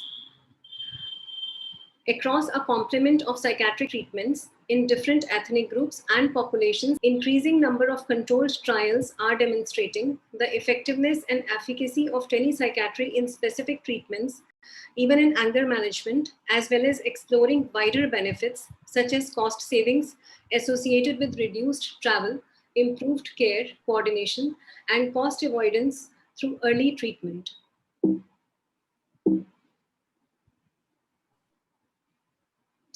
Now coming to telepsychosocial rehab model. First of all, I would like to depict a timeline that shows important events that led Mental Health Institute to start delivery of rehab services via the tele mode. On 11th March 2020, WHO declared COVID-19 as a pandemic. On 24th March, Government of India declared lockdown, nationwide lockdown. April onwards, on 4th April, Department of Psychiatry started telepsychiatry services in the services. However, the anxiety and confusion among those patients who were earlier attending rehab services on daily basis continued. July onwards, the department and the MHI started formulating delivery of rehab services via telemode.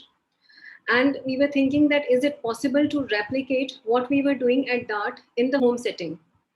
This culminated in the formal inauguration of telepsychosocial rehabilitation clinic by the HOD Department of Psychiatry, Dr. Preeti, on 10th October 2020. On 17th February, the government again opened hospitals and government institutions, and thus the DART facility opened again. However, we saw that very few patients chose to come, but they all continued with the telepsychosocial rehabilitation. In April 2021, again in the wake of second wave, the government closed all government hospitals and institutions, and DART facility had to close for the second time. However, we continued to provide the telepsychosocial rehabilitation. In July 2021, DART facility opened again after the number of COVID cases reduced. Thus, during these uncertain times, now we are continuing the rehab services in the hybrid mode. That is, the both offline and online rehab services are ongoing. Now, before starting the telepsychosocial rehab services, we basically took refuge in the strengths of the DART model that has been functioning since 2013. The DART model is based on public-private partnership model, uses multidisciplinary team approach, is flexible, has well-identified facilities for need-based linkages, is open and easily accessible. The interventions are tailor-made within well-structured model, meeting individual needs. Regular monitoring is done using objective tools, and the caregivers are constantly kept involved in recovery and rehab while the patients undergo recovery and rehabilitation. So basically, the psychosocial model also was started using the same P model of public-private partnership, where the professional input came from the MHI, whereas the NGO Parivartan pitched in to provide mobile sets, internet connection, vocational instructors and volunteers, need-based materials to be provided in the home setting, and to promote and facilitate marketing of products made at home if certain patients were trying to do that. Now coming to manpower that came from MHI, for running this service, we had one consultant in psychiatric social work, 2 psychiatric social workers, 3 medical social service officers, 1 clinical psychologist, 1 counselor, 1 consultant psychiatrist, 1 senior resident, 1 medical officer. However, the 3, the consultant psychiatrist, senior resident, and medical officer, they were not involved in delivery of services on day-to-day basis. But whenever there was required, need-based referrals were constantly done to them. Additionally, 3 MPhil psychiatric social work trainees and 1 MPhil clinical psychology trainee are also posted in tele-PSR for clinical training at any particular time. The services operated from the same DART building where we had our daycare and vocational centers. When we started this service, we kept few objectives in mind, like the first one being relapse prevention, that which we tried to do by ensuring compliance for continued mental health stabilization. We also told patients to undergo physical health tests, certain physical health tests after every 6 months, which we used to have as a protocol even when the daycare services were running. We also tried to keep track of their medicines, whether they are taking them timely at home and in right doses or not. The next objective was to continue engagement in various activities through online sessions. So we conducted certain sessions on daily basis, like yoga session, art and craft, soft skills training.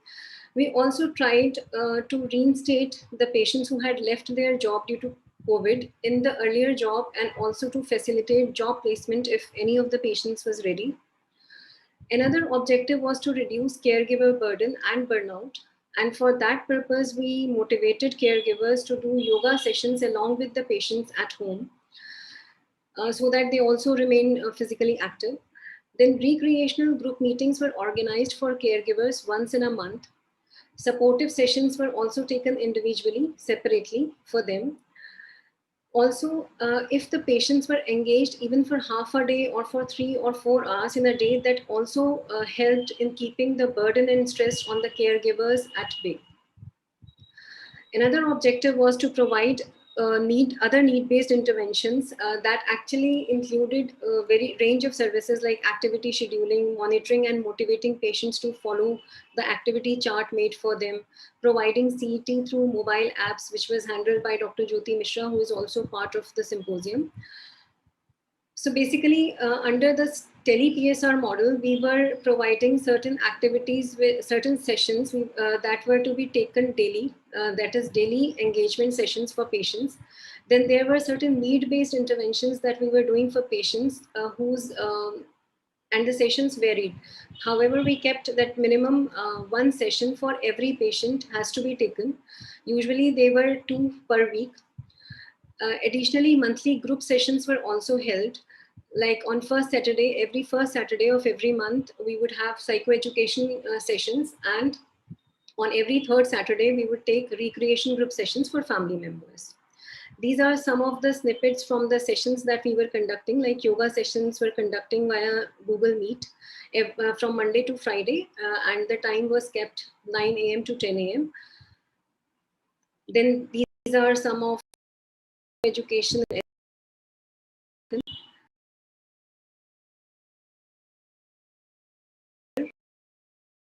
day from 10 a.m. and that kept us engaged.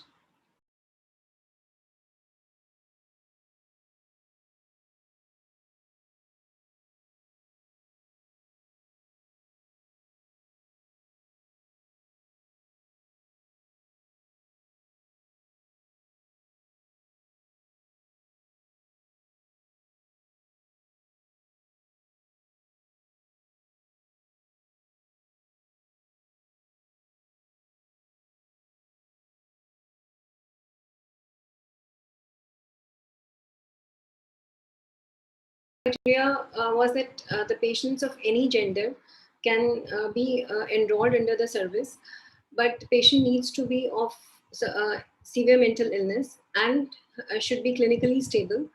The clinically stability was operationally defined as the patients who have not undergone any change in medication since past 3 months. The exclusion criteria was also defined, which was presence of neurodevelopmental disorders, substance use disorders, personality disorder, suicidal risk, or medically unstable patients.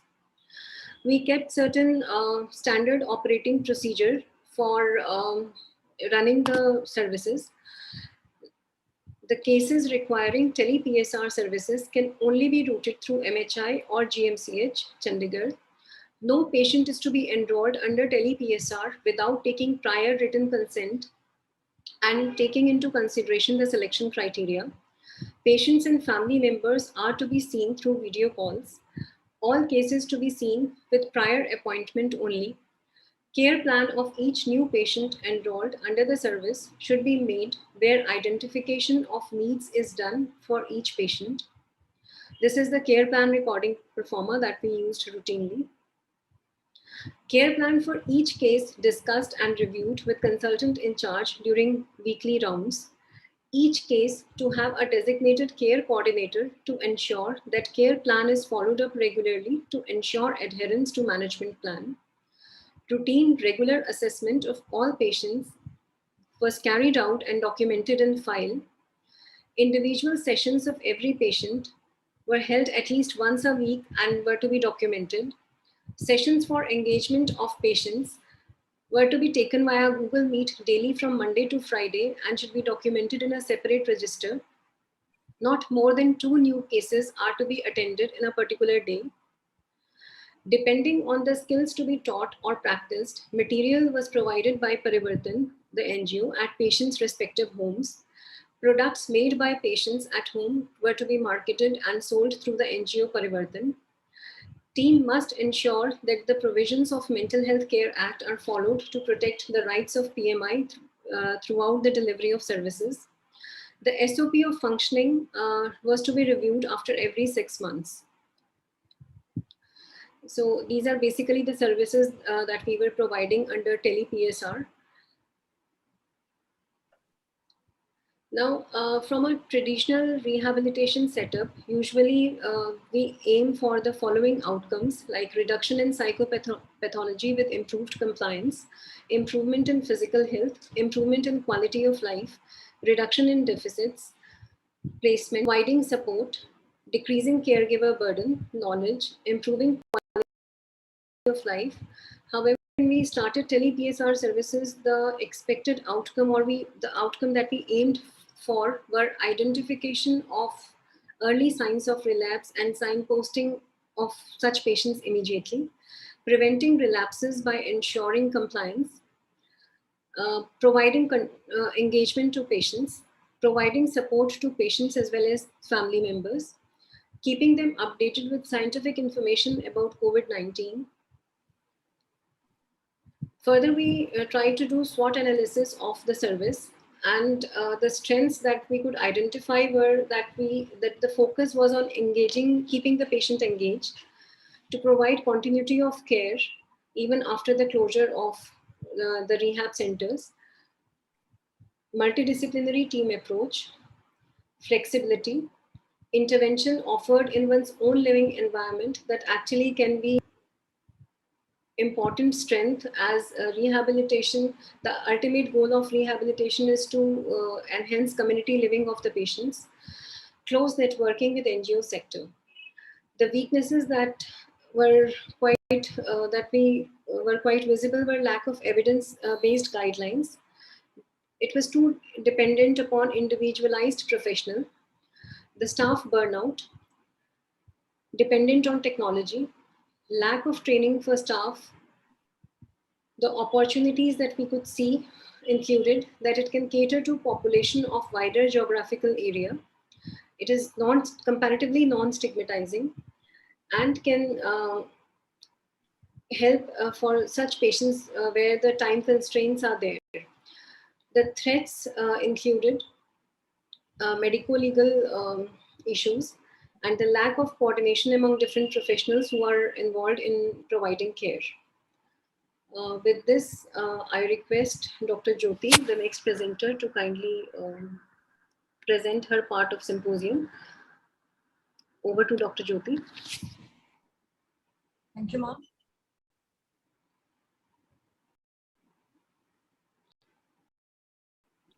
Yes, Dr. Yes, sir.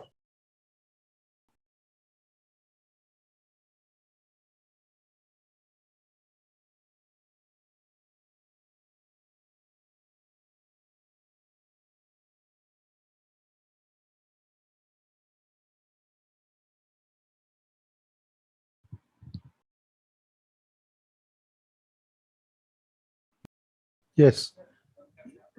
Yes, please go ahead. Thank you. Good evening, everyone. Welcome to our third part of the presentation. Ma'am has already explained about tele-PSR model and the SOPs. Now I will talk about how we have conducted the evaluation part of the service, and I also talk about the challenges that we faced while conducting this, executing this service. We all know well-established, however, tele-PSR services are not heard of. This pandemic has changed the traditional approach of treatment globally. Then why not the psychosocial rehabilitation? Because the situation has altered drastically people's life and impacted the physical health as well as the mental health worldwide. Psychiatric outcomes increased when compared to the prevalence before the pandemic. During pandemic, the concept of work from conundrum may be useful for many people, but think about the person undergoing psychiatric rehabilitation. It is quite an antithesis. So the efforts were made to implement it and evaluate its utility and applicability.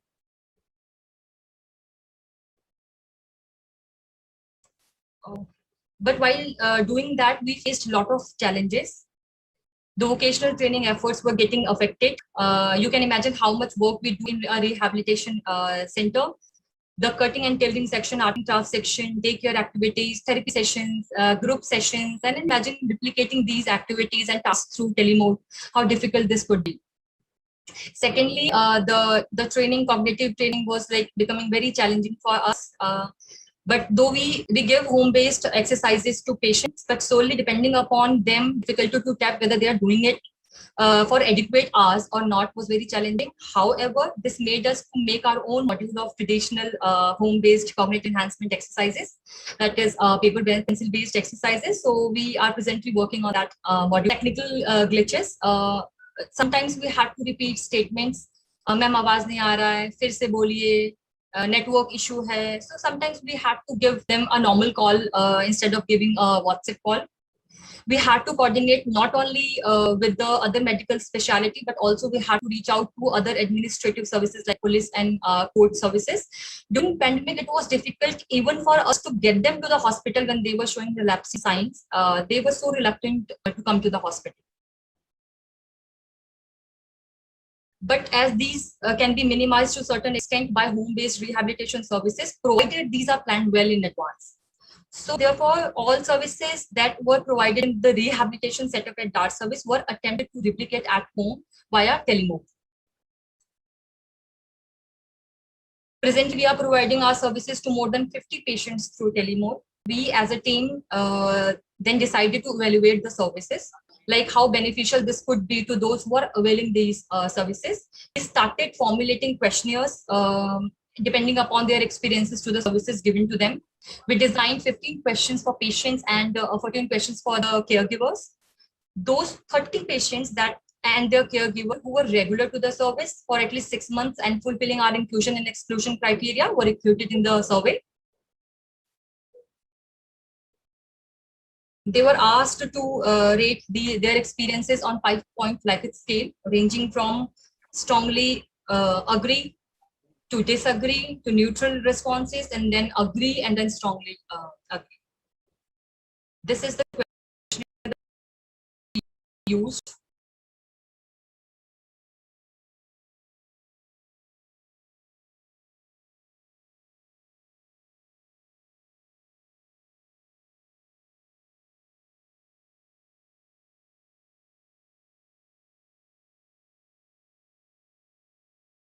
The mean age was of the patient was 42.10 to caregivers at 57.00 to a standard deviation of 12.60 to 14.78. Out of 30 patients, 17 were males and 13 were females. Maximum were graduates. They were unemployed, 63% of the population of our the sample that we took. And then they all, maximum of them were unmarried. Majority of them belong to middle socioeconomic status. Majority were Hindu by religion. They were from urban background. Were from nuclear family. Joint family. And maximum were residing in Chandigarh. Were Hindi speaking, majority of them. Majority of them had more than 10 years of psychiatric illness. And the duration of psychiatric treatment they were getting were more than 10 years. Maximum had 2 or more number of admissions in the hospital. Direct referrals were maximum. They all were getting and rehabilitation services. Majority of them did not have family history of psychiatric illness, but yes, 30% of them they had. There were no comorbid medical condition except asthma, diabetes, and obesity in 2 patients. Maximum were getting at least twice a session in a week. Majority of them had a diagnosis of schizophrenia. Accompanied maximum with their by their siblings and then parents. Now it's time to see what responses we received in the evaluation part. So here I compiled both questions of patient and caregiver in one slide so that we can easily see the responses on the same parameter. Now to question 1, when we asked them about whether this service is beneficial for them or not, the maximum rating were on 5, means they were strongly agreeing that it was beneficial for them, for the family as well as the patients. When coming to the second question, when we asked them about whether this service is beneficial for the family members and to the patient, so they said maximum of them, they agreed to that. They gave the response of 5, means they strongly agreeing that it was beneficial for their family members and the patient. To question 3, when they asked about the frequency of calls, whether it was adequate in number or not, the maximum rating were towards 4 and 5, means they were agreeing to the adequacy of calls. However, few of them were in favor of more number of calls in a week. To question 4, when they asked whether they get proper information about the benefits of medicine, the maximum rating were on 5, means they strongly agreeing that they get proper information about the benefits of the medicine.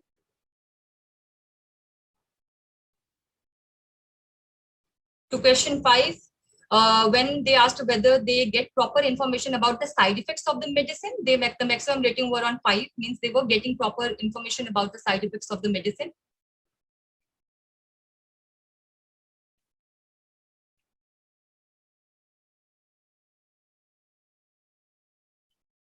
So question 6, when they asked whether they get proper information about the early signs and symptoms of relapse, the maximum rating were on 5, 4 and 5, means they were agreeing that yes, they do get proper information about the early signs and symptoms of relapses.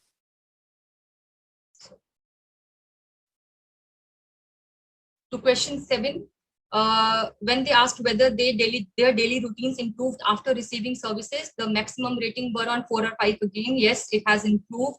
They were able to engage in routine classes and sessions. So it was a yes from maximum of the maximum patients and caregiver.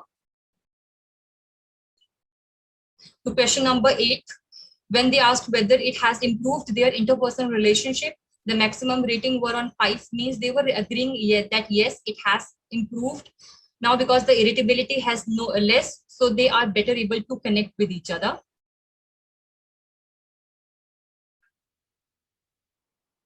To question number 9, when only to the patient only, when they were asked whether the tele-PSR services keep them engaged while certain period of time of the day, the maximum rating were of 4 and 5, means yes, it does engages them. They were able to engage in routine classes and sessions, so it is a yes. To question number 9, when the caregiver were asked whether the tele-PSR helped in reducing their burden for the caregiver, the maximum rating were on 4 and 5, means yes, it does help them, and yes, we can understand this part. To question number 10, when patients were asked whether the tele-PSR services helped them in learning new skills, the maximum rating were on 5, means yes, it helped them. They learned making masks during pandemic and learned various soft skills. Then they were asked about whether they hear the information clearly through telemode. So the maximum rating on 4 and 5, yes, they were able to hear properly. However, some faced technical glitches. That is why we were sometimes able to take a normal call and then talk to them because of these technical glitches. So when they asked whether tele-PSR is good way to continue engagement with rehabilitation services, the maximum rating were on means yes, 5 means yes, they were strongly agreeing to that. Yes, it is a good way to continue engagement with the rehabilitation services. Then they asked whether the service should continue even after the end of COVID-19 pandemic. The maximum rating were on 5, means yes, they wanted to continue even after pandemic. However, others were more in favor of physical mode. Question number 13, when they asked whether they are satisfied with the tele-PSR service, which is the ultimate goal of this evaluation part. So the maximum rating were on 5, means they are happy with the service and they want to continue with that.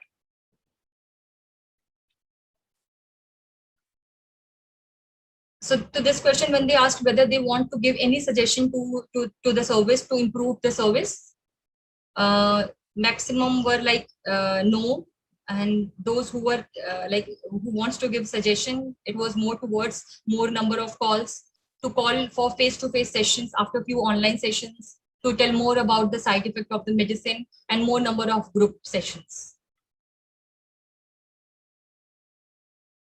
We assessed the overall satisfaction of patients and caregiver availing tele-PSR services. A socio-demographically, economically, and clinically diverse patients and caregiver reported on their experiences with the service. The responses were encouraging. They were comfortable with the services by using this technology, appreciated the efforts of providing rehab during pandemic. Majority was satisfied with tele-PSR service. However, caregiver expressed their wish to start the face-to-face DART services as soon as possible. To the contented part, for the team, they wish to continue tele-PSR services along with regular face-to-face DART services. To conclude, yes, telepsychiatry and telemedicine are evidence-based. However, tele-PSR services is a new approach to rehabilitation services at the doorstep. It is cost-effective than face-to-face delivery for mental health services, as in majority of the studies reviewed. It needs to prioritize the development and evaluation of novel methods in delivering of services. Tele-PSR can have a promising approach in reducing the treatment gap.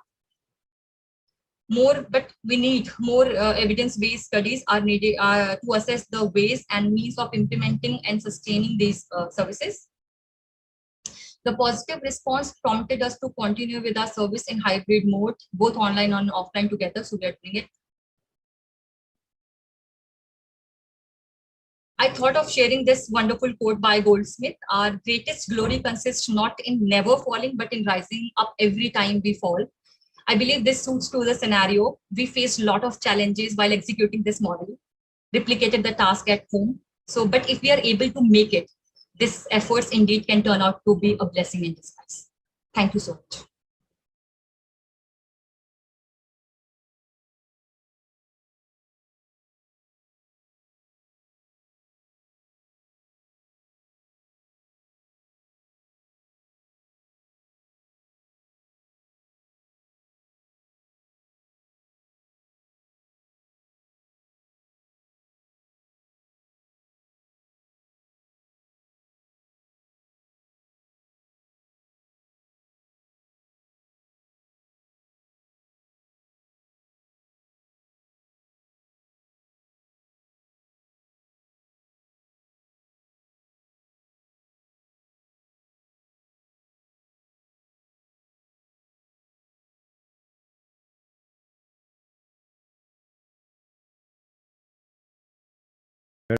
And we all miss him.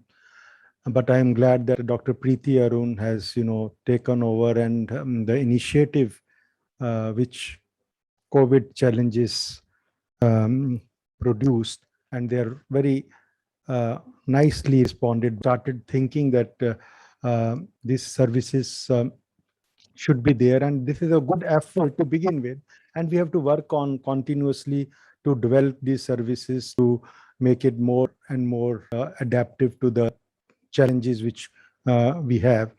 But you have extended the services to a group which is very clean group, very stable group. You said the severe mentally ill patients who are, and the exclusion requiring these tele services more than clinically stable. Of course, these are stable patients for 3 months who are not requiring, according to your definition, that they are very stable patients. They can access the services by telephone, motivated, and their family members.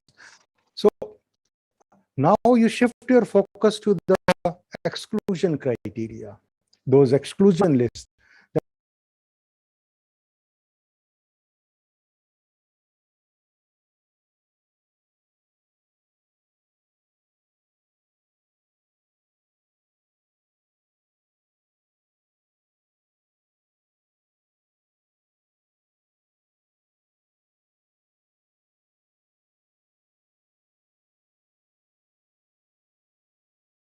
And I think it will be a very good model you can produce, which can be emulated by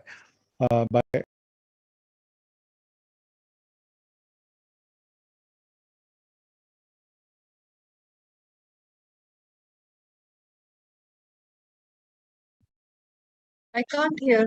So am I logged out? So I think connection from that side is not there. Yes.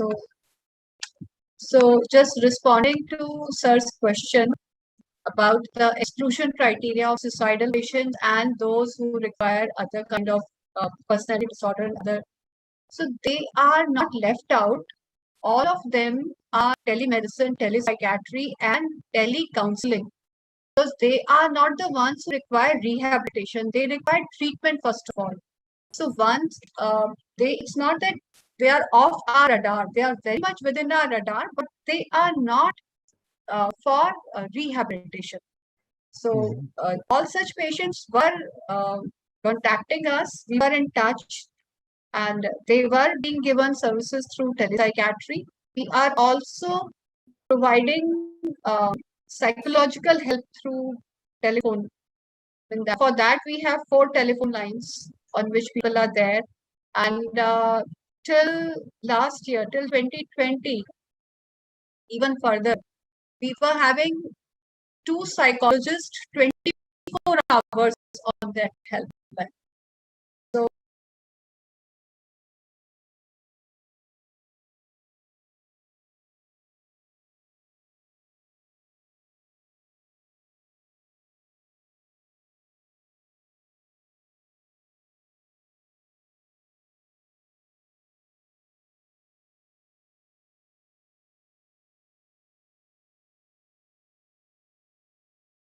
that this Dr. Shivangi Mehta has asked, that any correlation between duration of illness and the quality of psychosocial rehab via telemode.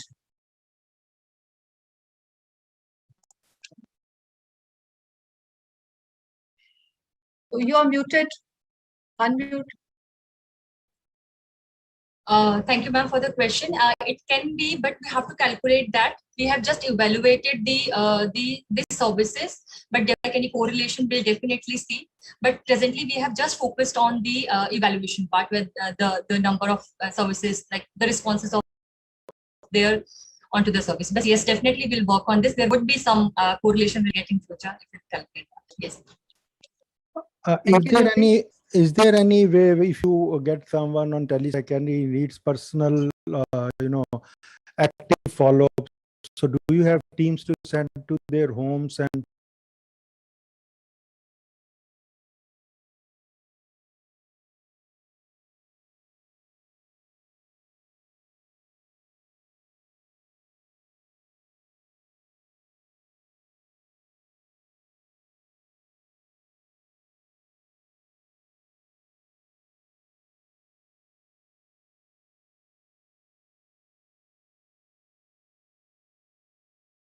crisis.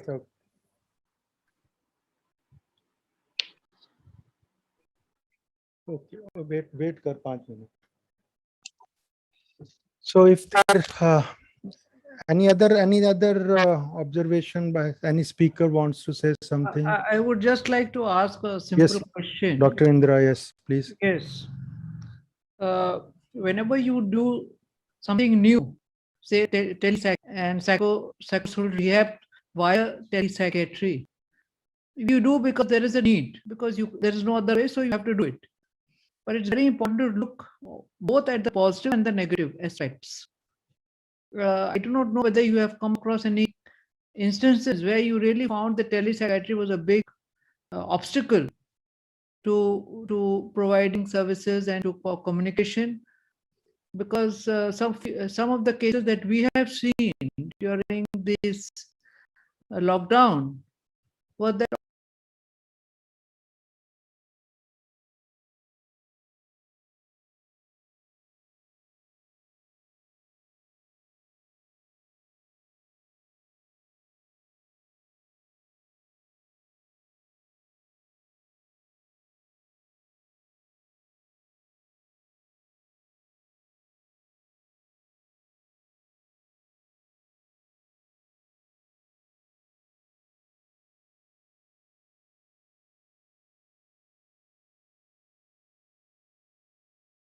any problems while delivering services via telepsychiatry. Jyoti, would you like to share?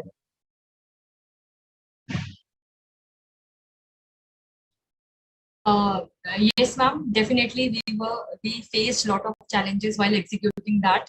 Mainly, when Shikha ma'am better will contribute to that. But what I have noticed while this telemode services, sometimes the patients they show symptoms. Sometimes the patients show relapses, but relapse signs, but they are not ready to come to the hospital.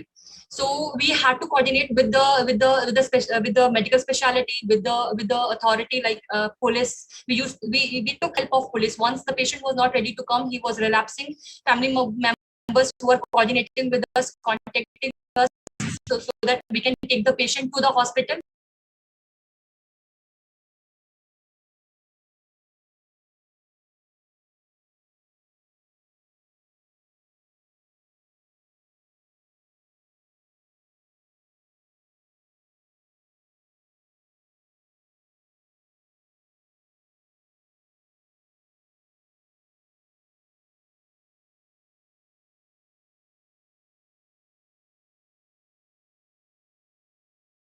With severe mental illness, as Dr. Jyoti has presented, the duration of illness for majority of them was more than 10 years.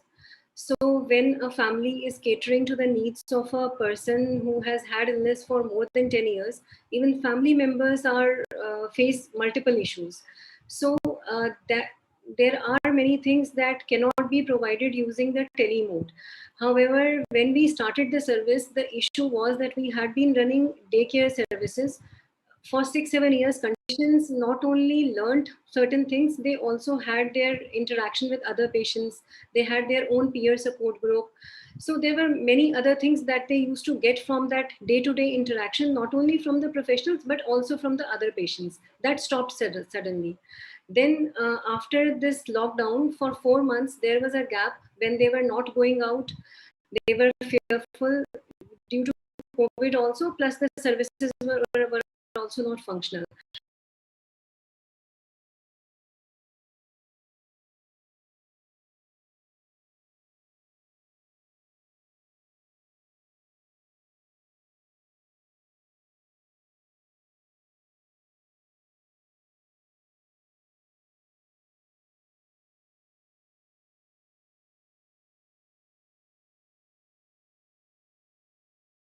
So that they do not relapse, they continue to take their medication. That is how we started thinking and formulating this tele mode of rehabilitation. And if we look at the questionnaire that we framed, when we asked them for the suggestions or whether they would like to continue with tele PSR, though they were all happy and they were satisfied, but at the same time, majority, half of them or 60% of them, they were in favor of reopening of DART and coming and meeting face to face. Face-to-face interaction cannot be something substituted, or maybe that can be given less of an importance. But during COVID times, this uncertainty, the fear of relapse, this all led us to think of providing services, providing engagement to them through the telemode. Okay, I think we are just losing time now, and I need to conclude because we have to sum up. I think this is a good effort, and of course, we need to see that these services were not there, and our population is not really ready for